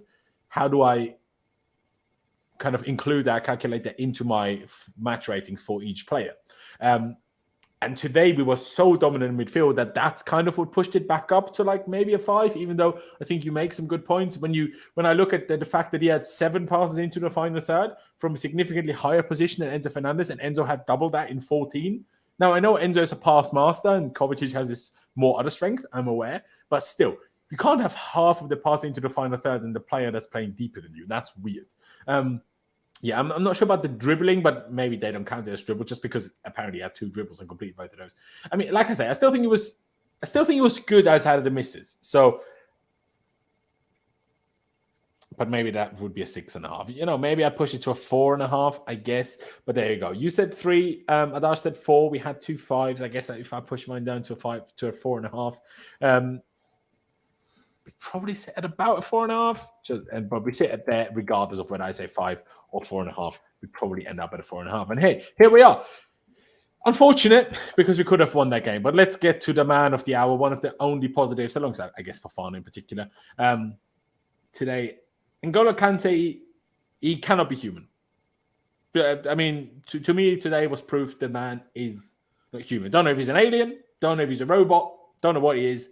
But the man is not human. How can you be out for 7 months, play half an hour? Okay, you play 60 minutes in a behind closed doors game against under 21s of Charlton. Do you know what I mean?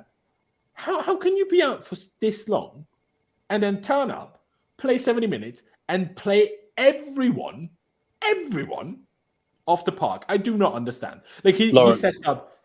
Sorry. Don't forget he was fasting as well. And he was fasting. I mean, was it not dark by the time the game was done, though? Did he break his fast? Their fast broke at 7:40, so literally 20 minutes before kickoff. He doesn't have time to eat. He probably only had like a tiny, like a nutritional thing or whatever, and then he's gone on the pitch and done that. There you go. But yeah, no, it makes it even more impressive. It's just incredible. Passing accuracy he had of 92%. Interestingly, he had only 41 touches, which is a lot less than Kovacic on the other side, who had 77. But I guess it was also because, like we touched on, Kante was basically part of the front 3 for half the game. And obviously, Kovacic played the full 90 and Kante didn't, which is obviously part of the explanation too. But, I mean, he created 3 chances. He created 2 big chances. I mean, he expected assists to be above, 0.1. It's crazy. I'm so, I've had my moments, and I'm sure people that have watched me for long enough who have been critical of Kante, I'm like, are we sure? Like, I said this, and partly I still stand by it, partly I now obviously don't. I was like, I think it makes more sense to keep George in than Kante, mostly because of injuries, obviously. So there's still that big question mark over him. But if he can stay fit, my God, what a player that guy is. I still think we should find a position where he's not half of our front 3. Well, half of our front 3 doesn't really make sense, but half in our front 3, I should say. But I know I won't give any high ratings today, but being out for 6 months and playing the way that guy did today, I don't think you can give anything other than a 10. I like, you guys might go lower, that's fair. I might be going slightly over the top here. But what that man did today to me is not. I don't even consider this as possible. What he pulled off today to me isn't even possible. That is just absolutely unbelievable in my mind. Adash, were you as impressed with Kante as I was? Maybe you won't quite go for a 10, but it was just outrageous. Yeah, I mean, just no words. Shocked. I think maybe a 10 is a little bit too high for the context of the game. But tell me anything you did wrong. Like anything. That's also true. Even at 90, like he completed 23 out of 25 passes. Basically, didn't even give the ball away.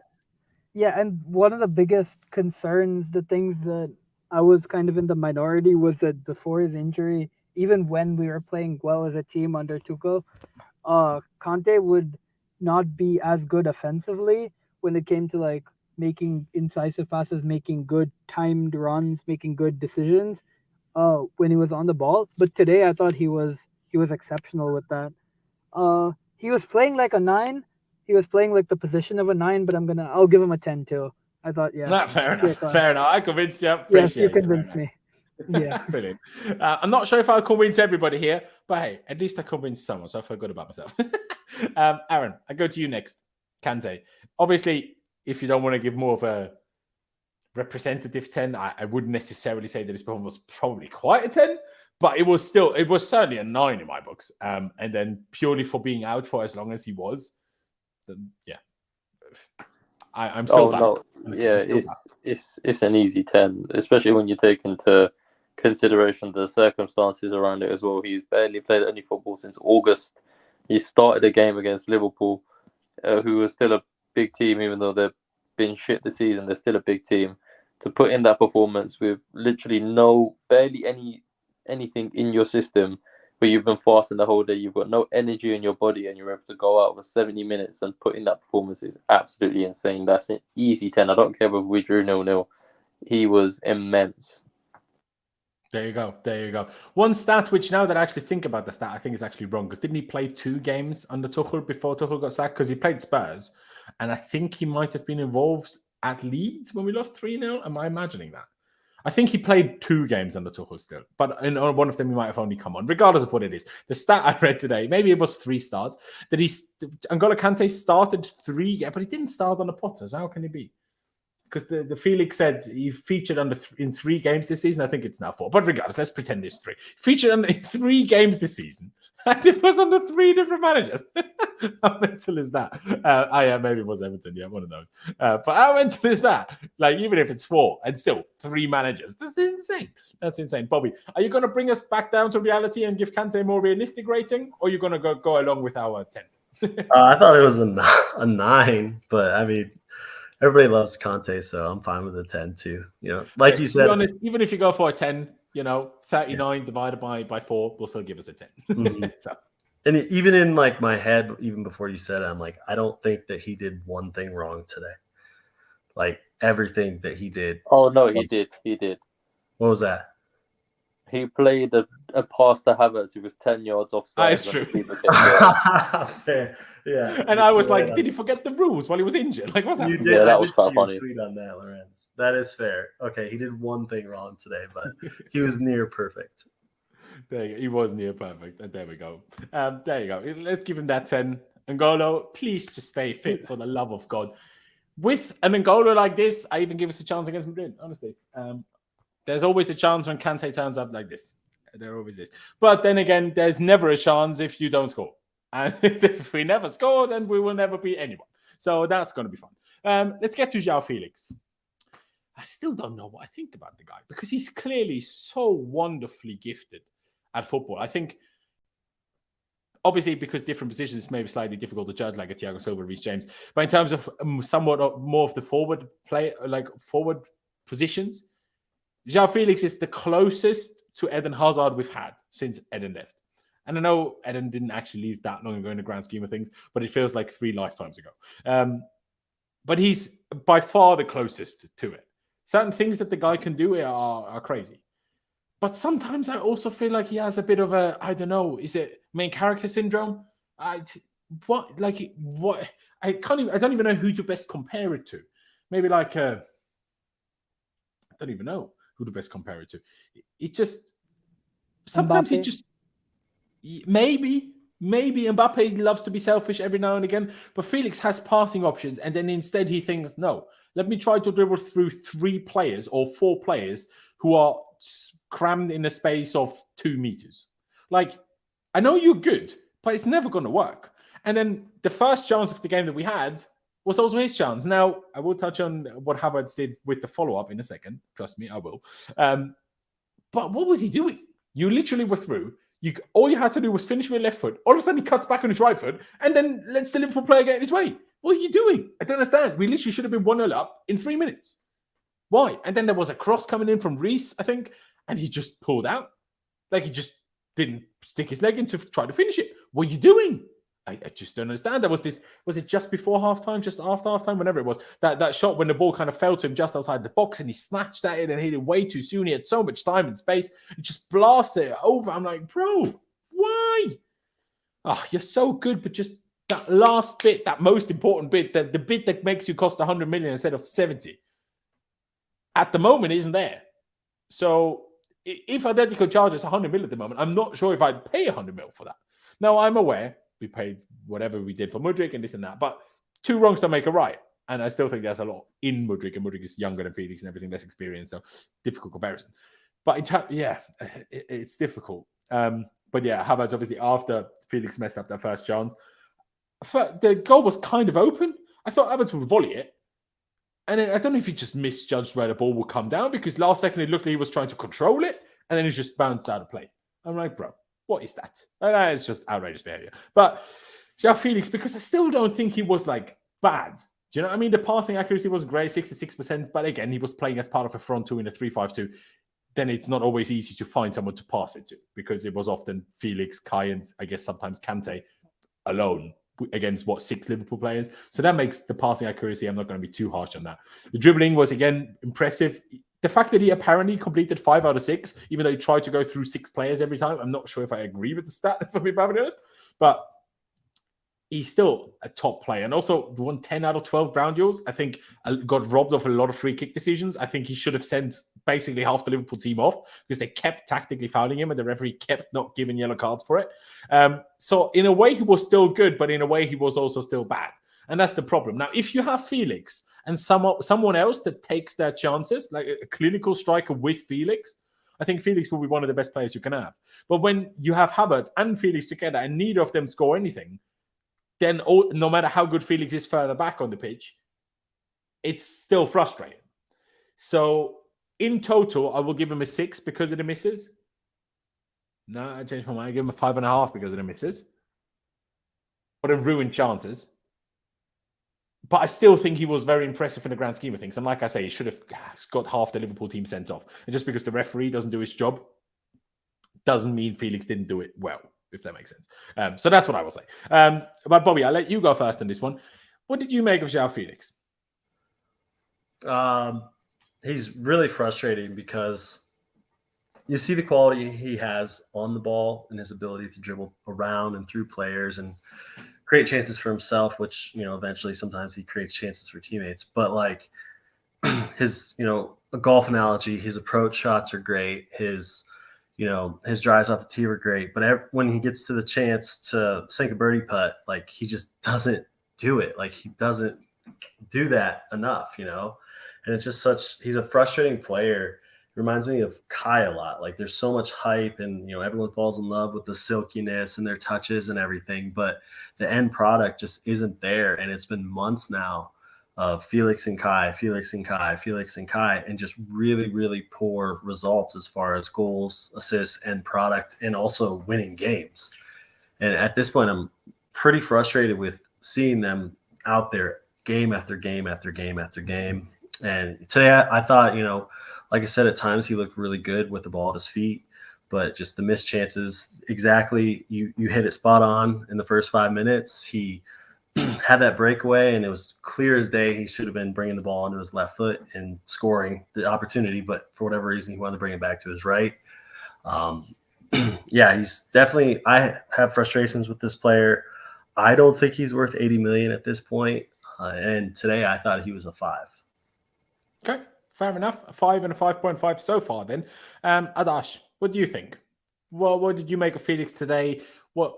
I don't want a more broader assessment, but, just your more broader opinion, if that was translated into what we saw today, because I think today was kind of a perfect example of Felix at Chelsea so far, where it's like so much good, but then the very most decisive moments is where it's not quite there. Yeah, I think, I definitely agree with you and Bobby. I think for me, it's not even obviously the fact that he's missing is annoying, but like the decisions that he's making are like so off the mark too. Like he takes shots too early. He really like for someone who has so much composure when he's one-on-one with defenders, that seems to go completely out of the window whenever he's deciding to shoot, and it just completely baffles me. Like, It's just always for shoots example, at the keeper or at the post, one of the two. or he doesn't even shoot it, or he takes it on his Oh. right foot when there's nobody to his left. Like, why? What? Yeah. I mean, Why? I assume he probably didn't realize there was someone to his right, I assume, but because otherwise it makes even less sense, but still. But he just dribbled past somebody by taking the ball to the left of the defender. So obviously he has to. If he doesn't know that the defender's to the right of him, that's even worse. Like spatial awareness, which is like Arguably terrible as true, an yeah. attacker. Yeah, I mean, I think like you mentioned, this is like a microcosm of his time at Chelsea. It's a microcosm of Chelsea right now, and especially with like Nkunku coming in and stuff, he really needs to fix up if he wants to justify the price tag. Whether we pay it or not is a different story. Bowley will probably end up splurging, especially because he's the best out of the bad bunch right now. But yeah, he should fix up. I think the quality he has is like so good that we tend to let him off, but those misses are just as bad as any of the other players that we have. I would probably give him a 5.5 because of the quality, which just redeems it from the misses. If he didn't have those moments of brilliance to get into those positions. And the other thing we have to remember is it's him making those plays to get into the positions where he then misses. Whereas for other players who we'll get onto, he's just on the receiving end of those chances most of the time and he misses them. But Felix actually creates those chances himself. And and also just really quickly, to mention like the keeping his head down thing, that's really starting to annoy me as well, because I remember all of our other attackers have gotten absolutely slated, ripped, and abused for doing the exact same thing. He just gets his head down and dribbles. Yeah, he's good at dribbling, but you're not going to do that every time. There was one play where Chile was like completely open. There was nobody even near him on the far side, but no, Felix just kept his head down, tried to dribble, and lost the ball. So I would give him a 5.5, but there are definitely a lot of things for him to improve on, but he's a good player, undoubtedly. Of course. Aaron, 2 5.5s, 1 5. Where are you going to sit? Are you going to give us the option to give the chat a poll? We still haven't had a poll because we still haven't had a 50-50 split yet. Yeah, go on. Fuck it. We'll give the chat poll because What yeah, did you they're want to definitely say not. initially? But that's irrelevant. We'll get the chat a poll because they're not getting a poll on the next one because they're either voting for 0 or they're voting for nothing. So yeah, we'll just give them a poll for this one. I won't give you a rating. We'll just go with a poll anyway. But what I will say is, I think he does suffer from main character syndrome. You could tell because he tries to do way too much on the ball. There is times where you feel like he should just take a shot from the position he's in, or he should lay off a pass to somebody. But he always tries to go through people. He tries to go beat 1 man, 2 man, 3 man, 4 man, get through everyone. And I sometimes just sit there and I think there's really no need for that. You could have put us in a much better position by laying a pass off to someone, or you could have taken a shot there, tested the keeper. It might have worked out better for you. Instead, you end up losing the ball. And I do think that he gets himself into some really good positions with the work that he does, but his finishing is, for somebody who is supposedly meant to be valued at upwards of almost 100 million, and who we're looking at potentially bringing in on a permanent after his loan spell, his finishing is horrendous. Like the chance where he cut inside a Matip and he's cut onto his left foot, that is the point in which you just smack it on your left.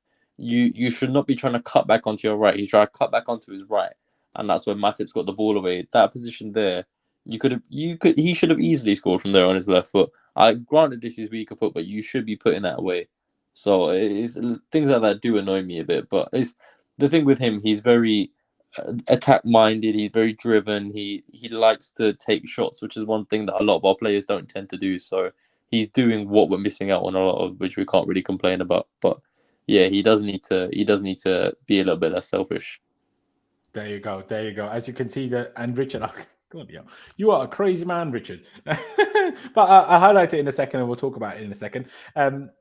XG 2.43 against 0.29. My God, Did we ever have a higher XG than 2.43 this season?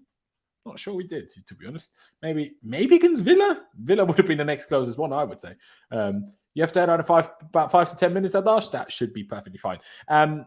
Ladies and gentlemen, as Aaron has decided to give you guys the option, place your vote in the poll in the chat. I did realize I always say at the top of the chat. For me, it shows up at the top of the chat, but I have now realized, being in another person's stream as a viewer, and them having a poll up, that isn't actually at the top. So anything you should kind of not be able to miss it. If you go into the live chat, if you're on your phone, make sure you open it. And please place your votes. For João Felix, obviously we're deciding between a 5 and a 5.5. So please pick your choice between those two. Before we get to Kai Havertz, and trust me, we will, let me highlight Rich's super chat. $50. Are you mental, mate?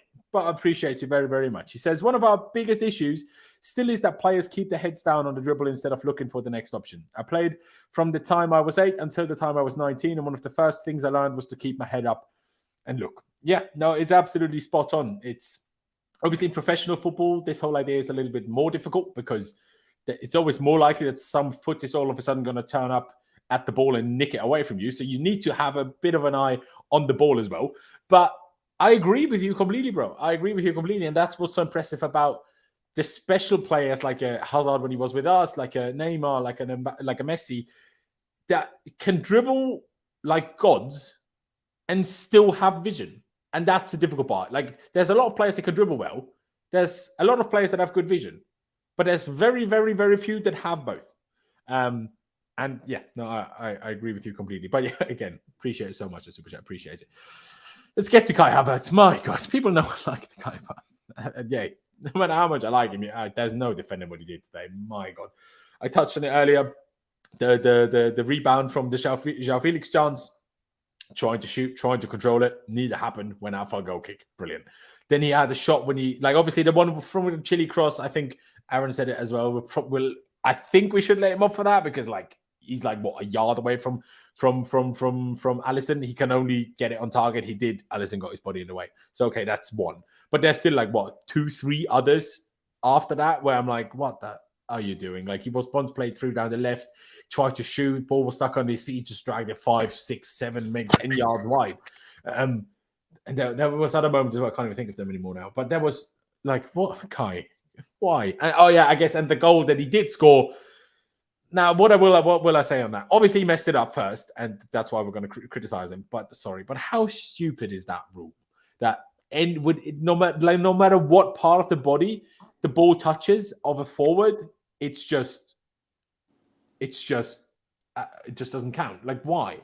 Like, it hit him on the elbow. If his elbow wasn't there, it would have hit his chest, and the exact same thing, would have happened.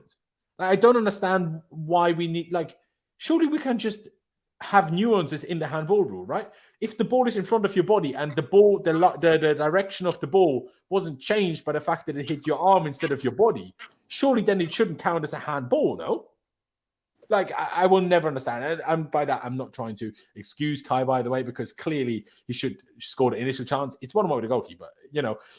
He took a heavy touch, and that was the problem. Then by the time he got to the chip, he was so close to Alisson that he couldn't get it over him anymore. So it was just poor, but I still think the handball rule is stupid. What? Are we, just a quick one, are we allowing emojis or are we sticking to numbers? I think we'll stick to numbers for now. Just because he wasn't the only one that missed chances today, and I think Kovacic missed bigger chances than Kai did. You're no fun, man.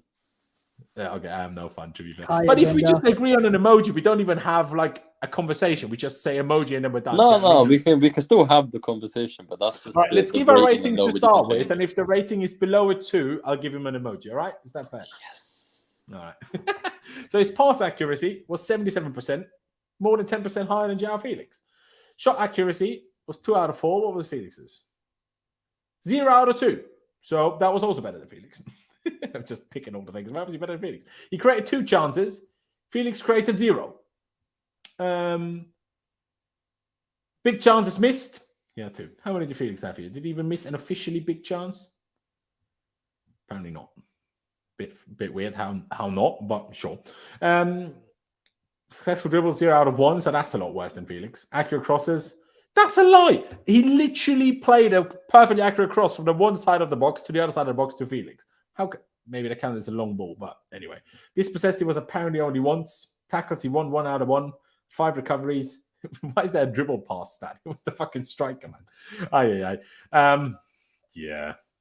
I give him a 2. Like, I could give him a 1. I could give him a 0. It doesn't matter. I don't want to just give him a 0 because I would find it harsh for him to have a 0 when I don't even think he missed the biggest chances of, like, Kovacic had the 2 biggest chances, in my opinion. So therefore, I would find it harsh. But he was still bad. Why was he on the pitch for so long? I know we're not using Aubameyang. I understand, and people know I'm not a fan of Aubameyang either.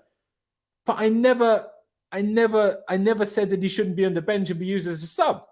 Like, the fact that we have just no one to bring on for him. Like, no matter whether you think he's bad or he's good or there's still a chance for him to do something more, every player will have a bad game. And every now and again. Even if it happens to him for him way too regularly, obviously. But even if it didn't happen as regularly and only every now and again, you would still want someone on the bench to replace them if they're having a really bad game. No? I just don't understand. Like, first it was Potter, now it's Bruno Saltor. Hopefully Nagelsmann or whoever takes charge next will do that slightly differently. And obviously we'll probably sign a striker in the summer or Broya is back. But yeah, Richard Gray says, another donation, appreciate it. He says, is there a depression emoji?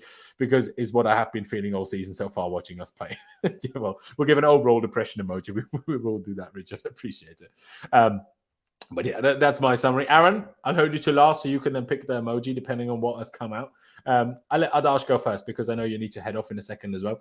So therefore, I'll let you have this one and then we'll probably let you go just in case we don't get around to everything else before else. But yeah, what would you give Kai Havertz today? Would you just give him a 0? Would you go along with like a 2? I've seen someone in the chat say like 4. A couple of other chats said like 1.5. So like, what would you give him? Someone said -9. I thought he was actually pretty decent. I would give him an 8. No, I'm just taking the the actual rating I would give him is if you put a space between the Z and then the dash to make it a -2. But sure. The only thing I remember him doing, which was actually like half decent, was he lost the ball and then he tracked it down before it was like a 50-50 with him and James Milner, and he came out on top like at the end of the game. That was the only thing he did correctly this entire game. He created 2 chances, so he must have done a bit more, right? But yeah, I don't remember any of those 2 chances. But to be fair, neither do I.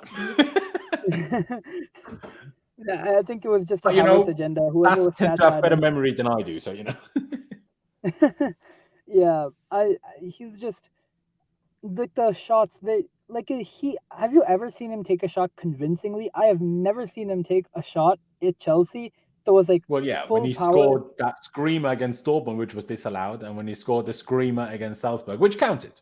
So yes, okay, but those 2 are probably the only 2.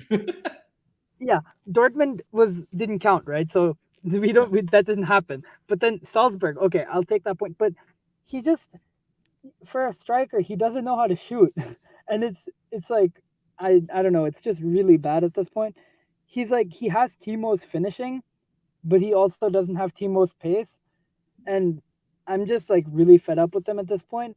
I think like when people mentioned that we need a striker, like about 2 seasons ago, I was saying exactly what happened with Lukaku, which is that if you replace Havertz with Lukaku, then our chance production is going to drop, and then the striker will inevitably suffer anyways. But at this point, Havertz is contributing so little to our team that I think even adding any number 9 or any kind of focal point would be so much more beneficial and would actually work out. I think, yeah, just an absolutely poor game. Fair enough. You said -2, so I'll take that as a 0. 0. Adash, if you need to go now, appreciate you very, very much for coming on, giving us your time. Have a great rest of your day, and we'll see you soon, man. Thank you. You too. Appreciate you, bro. Bobby, I'll get to Joe's super chat in a second. Bobby, why don't you go first? Do you just want to agree, give him a 0 like Adash did, or would you say something else? He was a 1 for me. we all saw the performance. It was pretty bad, the missed chances, but also like the lackadaisical approach by this guy in so many games in the Premier League. It's pissing me off. Like within the first 5 or 10 minutes, he just seemed like he was still like he just woke up from a nap like 20 minutes ago. Like how many times does it seem like Havertz was taking a nap? He didn't have enough Skittles, bro. Exactly. He's got to have more fucking Skittles. But I'm just like, I don't understand because, we saw it against Dortmund. Clearly there's something there with this player. We don't know if he's a 9, a 10. Also another problem with Felix. Like, what is he? And then Nkunku's coming. I'm going way too far ahead. But anyways, like, I'm just so frustrated with Havertz. I'm so frustrated seeing him play every minute of every game. And I understand that, like, there's no number 9 on this team. Like, Aubameyang doesn't even count. Like, he's just not in the picture. But at some point, like, if he's having that bad of a game, put Mudryk in up there and let him do runs in behind and get another player, Sterling or Pulisic on where Mudryk was playing. I mean, I wouldn't put him at wing back, but I just feel like I'm so tired of Havertz in these performances and the lackadaisical effort that I see. Like, I can't be the only one that sees it sometimes where it just feels like Havertz is slow. Like, he's not into the game yet, and it takes a minute for him to get going. And today was one of those games. He was really, really bad. His touches were awful. His chance taking was awful. I'm so tired of seeing this guy try and chip it or tap it every time. Like, how many times is he on a breakaway and he has to try and chip it or go around the keeper with some little touch or something? Just hit the damn ball, man. Hit the damn ball and put a hole in the back of the net. Yeah, he's got me angry. I'm very angry. I'm tired of Havertz. I'm tired of this situation. He's a 1 for me. He was pretty bad today. Fair. Yeah, there you go. Aaron, you get your chance. A 0, a 1, and a 2. I assume you're going to add a 0 to that. So, after explaining what you thought, what emoji do you want to pick? The shit one. But no, this guy is. This is the difficult thing. He had the March patch, and everyone thought, oh yeah, look at him go. Yeah, he scored a few goals. Yeah, fuck that. April hits and he just turns to shit again. Like, it's some of the chances that he missed today. Not even more so the chances. His finishing is an absolute joke. I don't understand how he scores the goal that was disallowed at Dortmund and the goal in the Champions League against, I think it was Salzburg, yeah. When he scores them kind of goals, but then he runs through, and when he put that shot so far wide of the post, when he had no pressure on him, the one where he was really close to Alisson, you can kind of give him a bit of slack for because he's close to the keeper. But that one where he's running through, where he's at the disallowed goal, and he takes such a heavy touch, which then means he doesn't have the angle to be able to properly get it where he wants to on target. And then it comes off the keeper, hits him on the elbow. Okay, it's a shame it hit him on the elbow. It's bounced up. He's known nothing about it. But he's put himself in that situation by taking such a bad touch when he's one-on-one with the keeper. And it's just getting to a point where it's just becoming ridiculous. Now, I'm not going to... I hate sitting here and slandering him because then it sounds like a scapegoat because he's already got many agendas against him. But I'm just saying it as I see it. And the guy was, honestly, he was dog shit.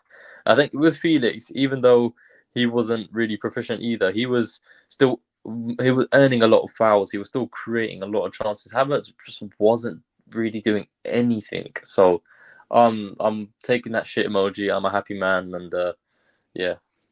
Hey, at least we made Aaron happy today. At least said something. I personally think if we did like fully objective stats, it probably doesn't go quite as low because because we're basically giving this for the misses, right? So by that logic, then Kovacic deserves the same. But then you have to.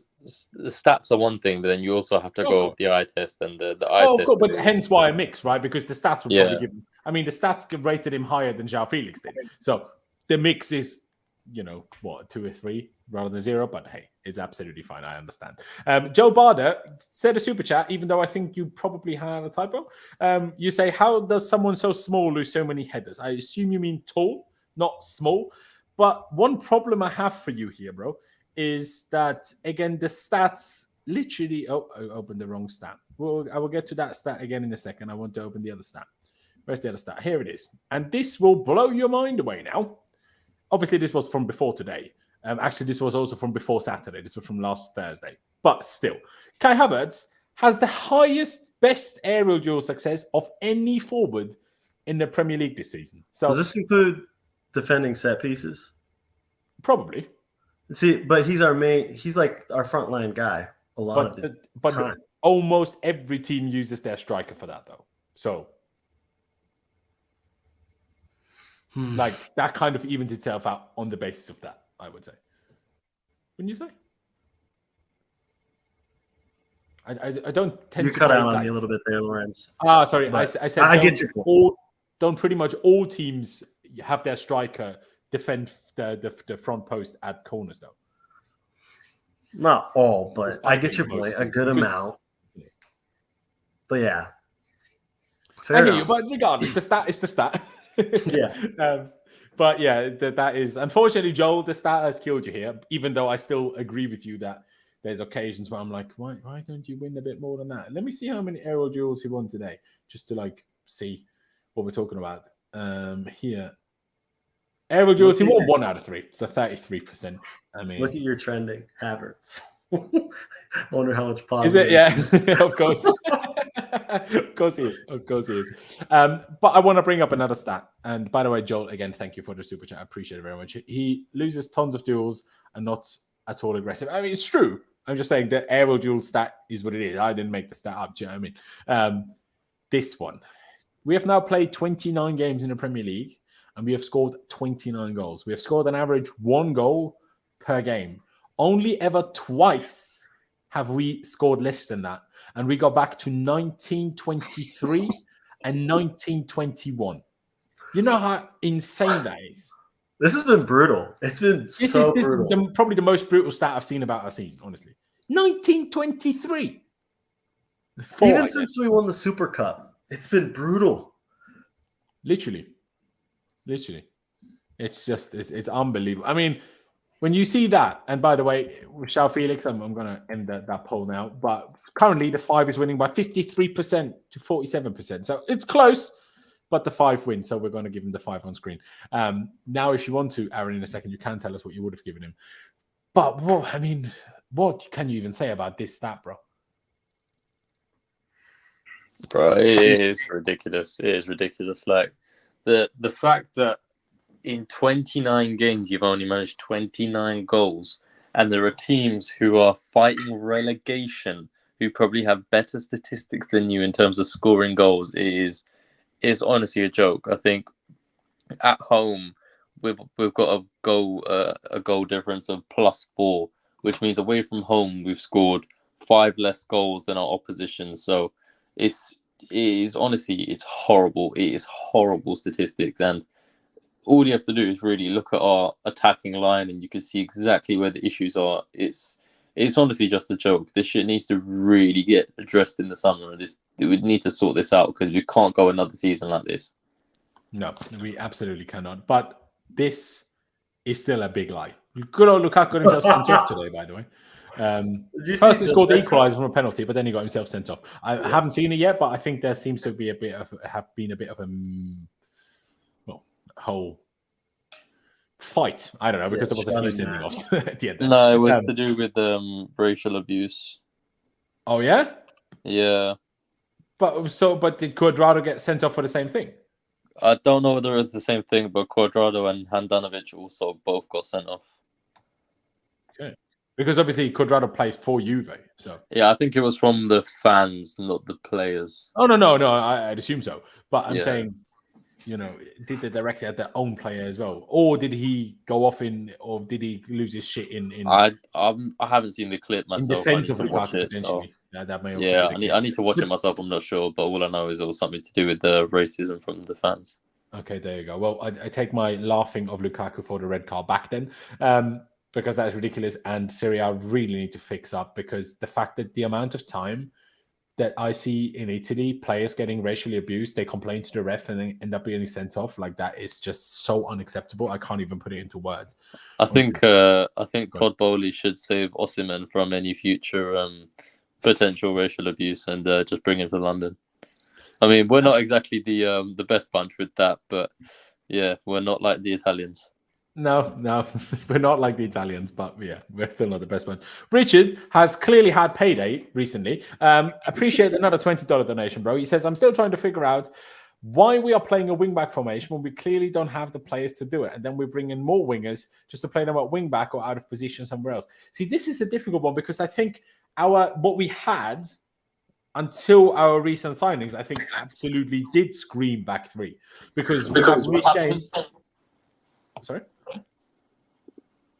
I was just the mic sound, wasn't anyone speaking.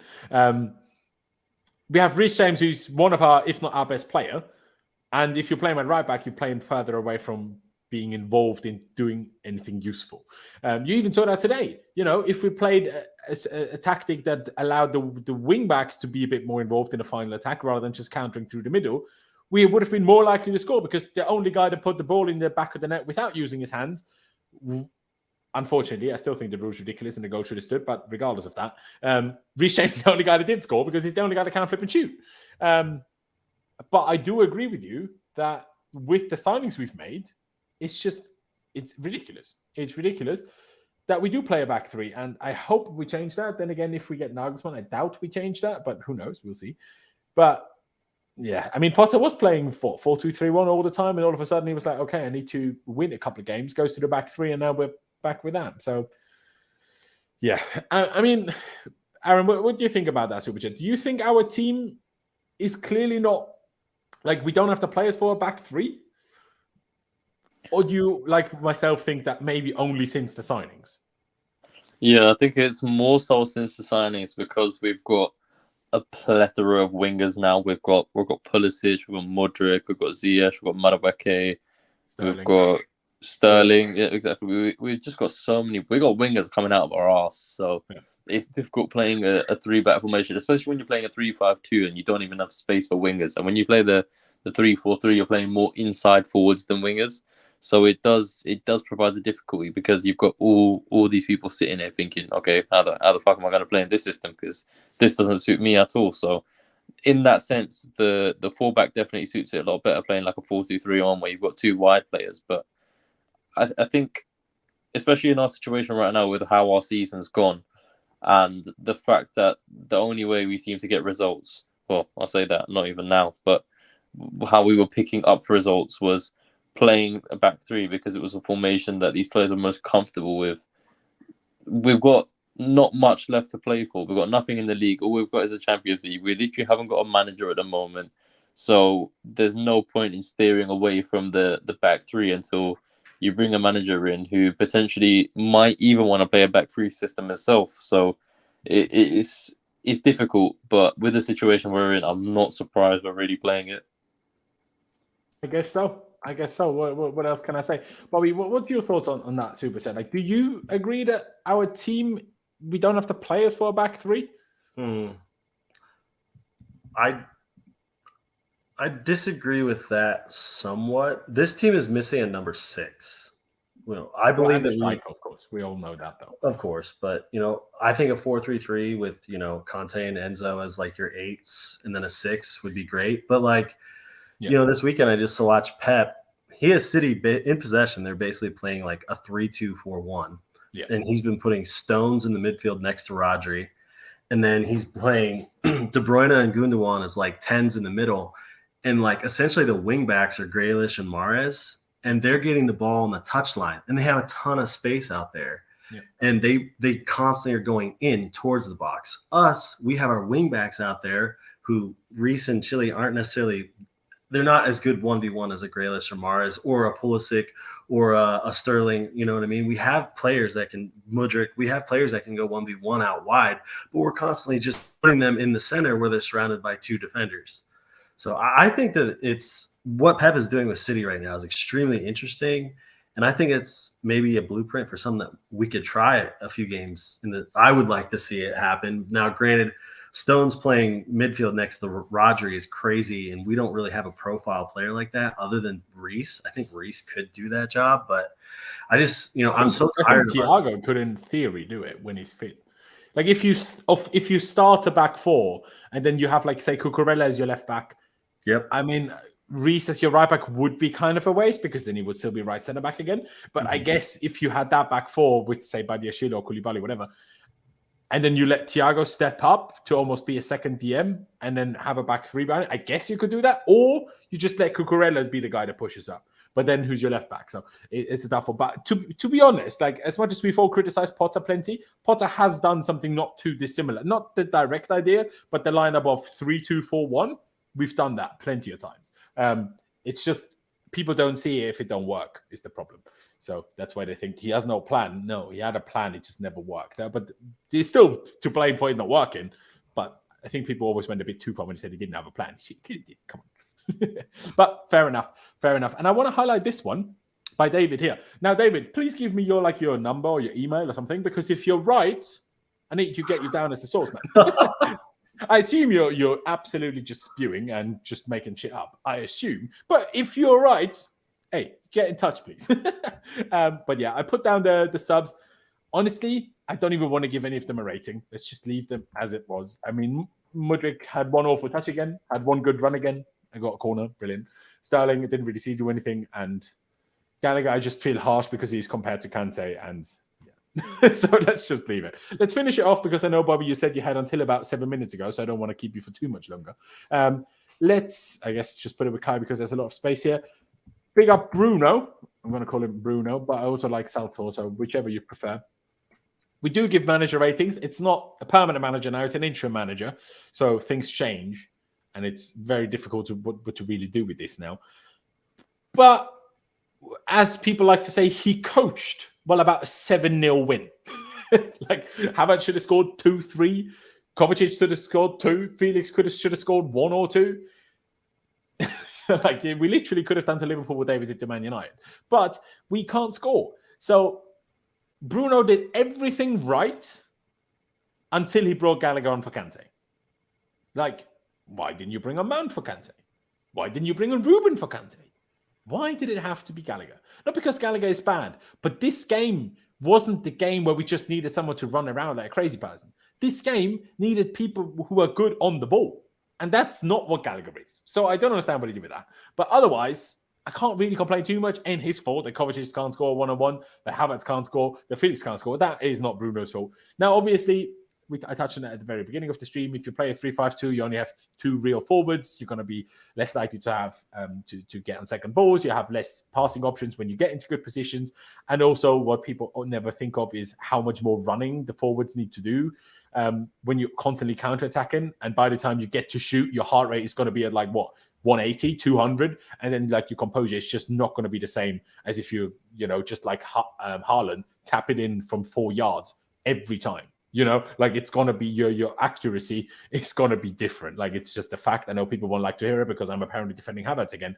But no, this goes for all 3 of them because all 3 of their chances were after constantly running. It's going to affect you. That's why people that tend to play defensively tend to score a lot less goals. Not just because they play more defensively and don't have as many chances. As you see today, playing defensively doesn't necessarily mean you have less chances.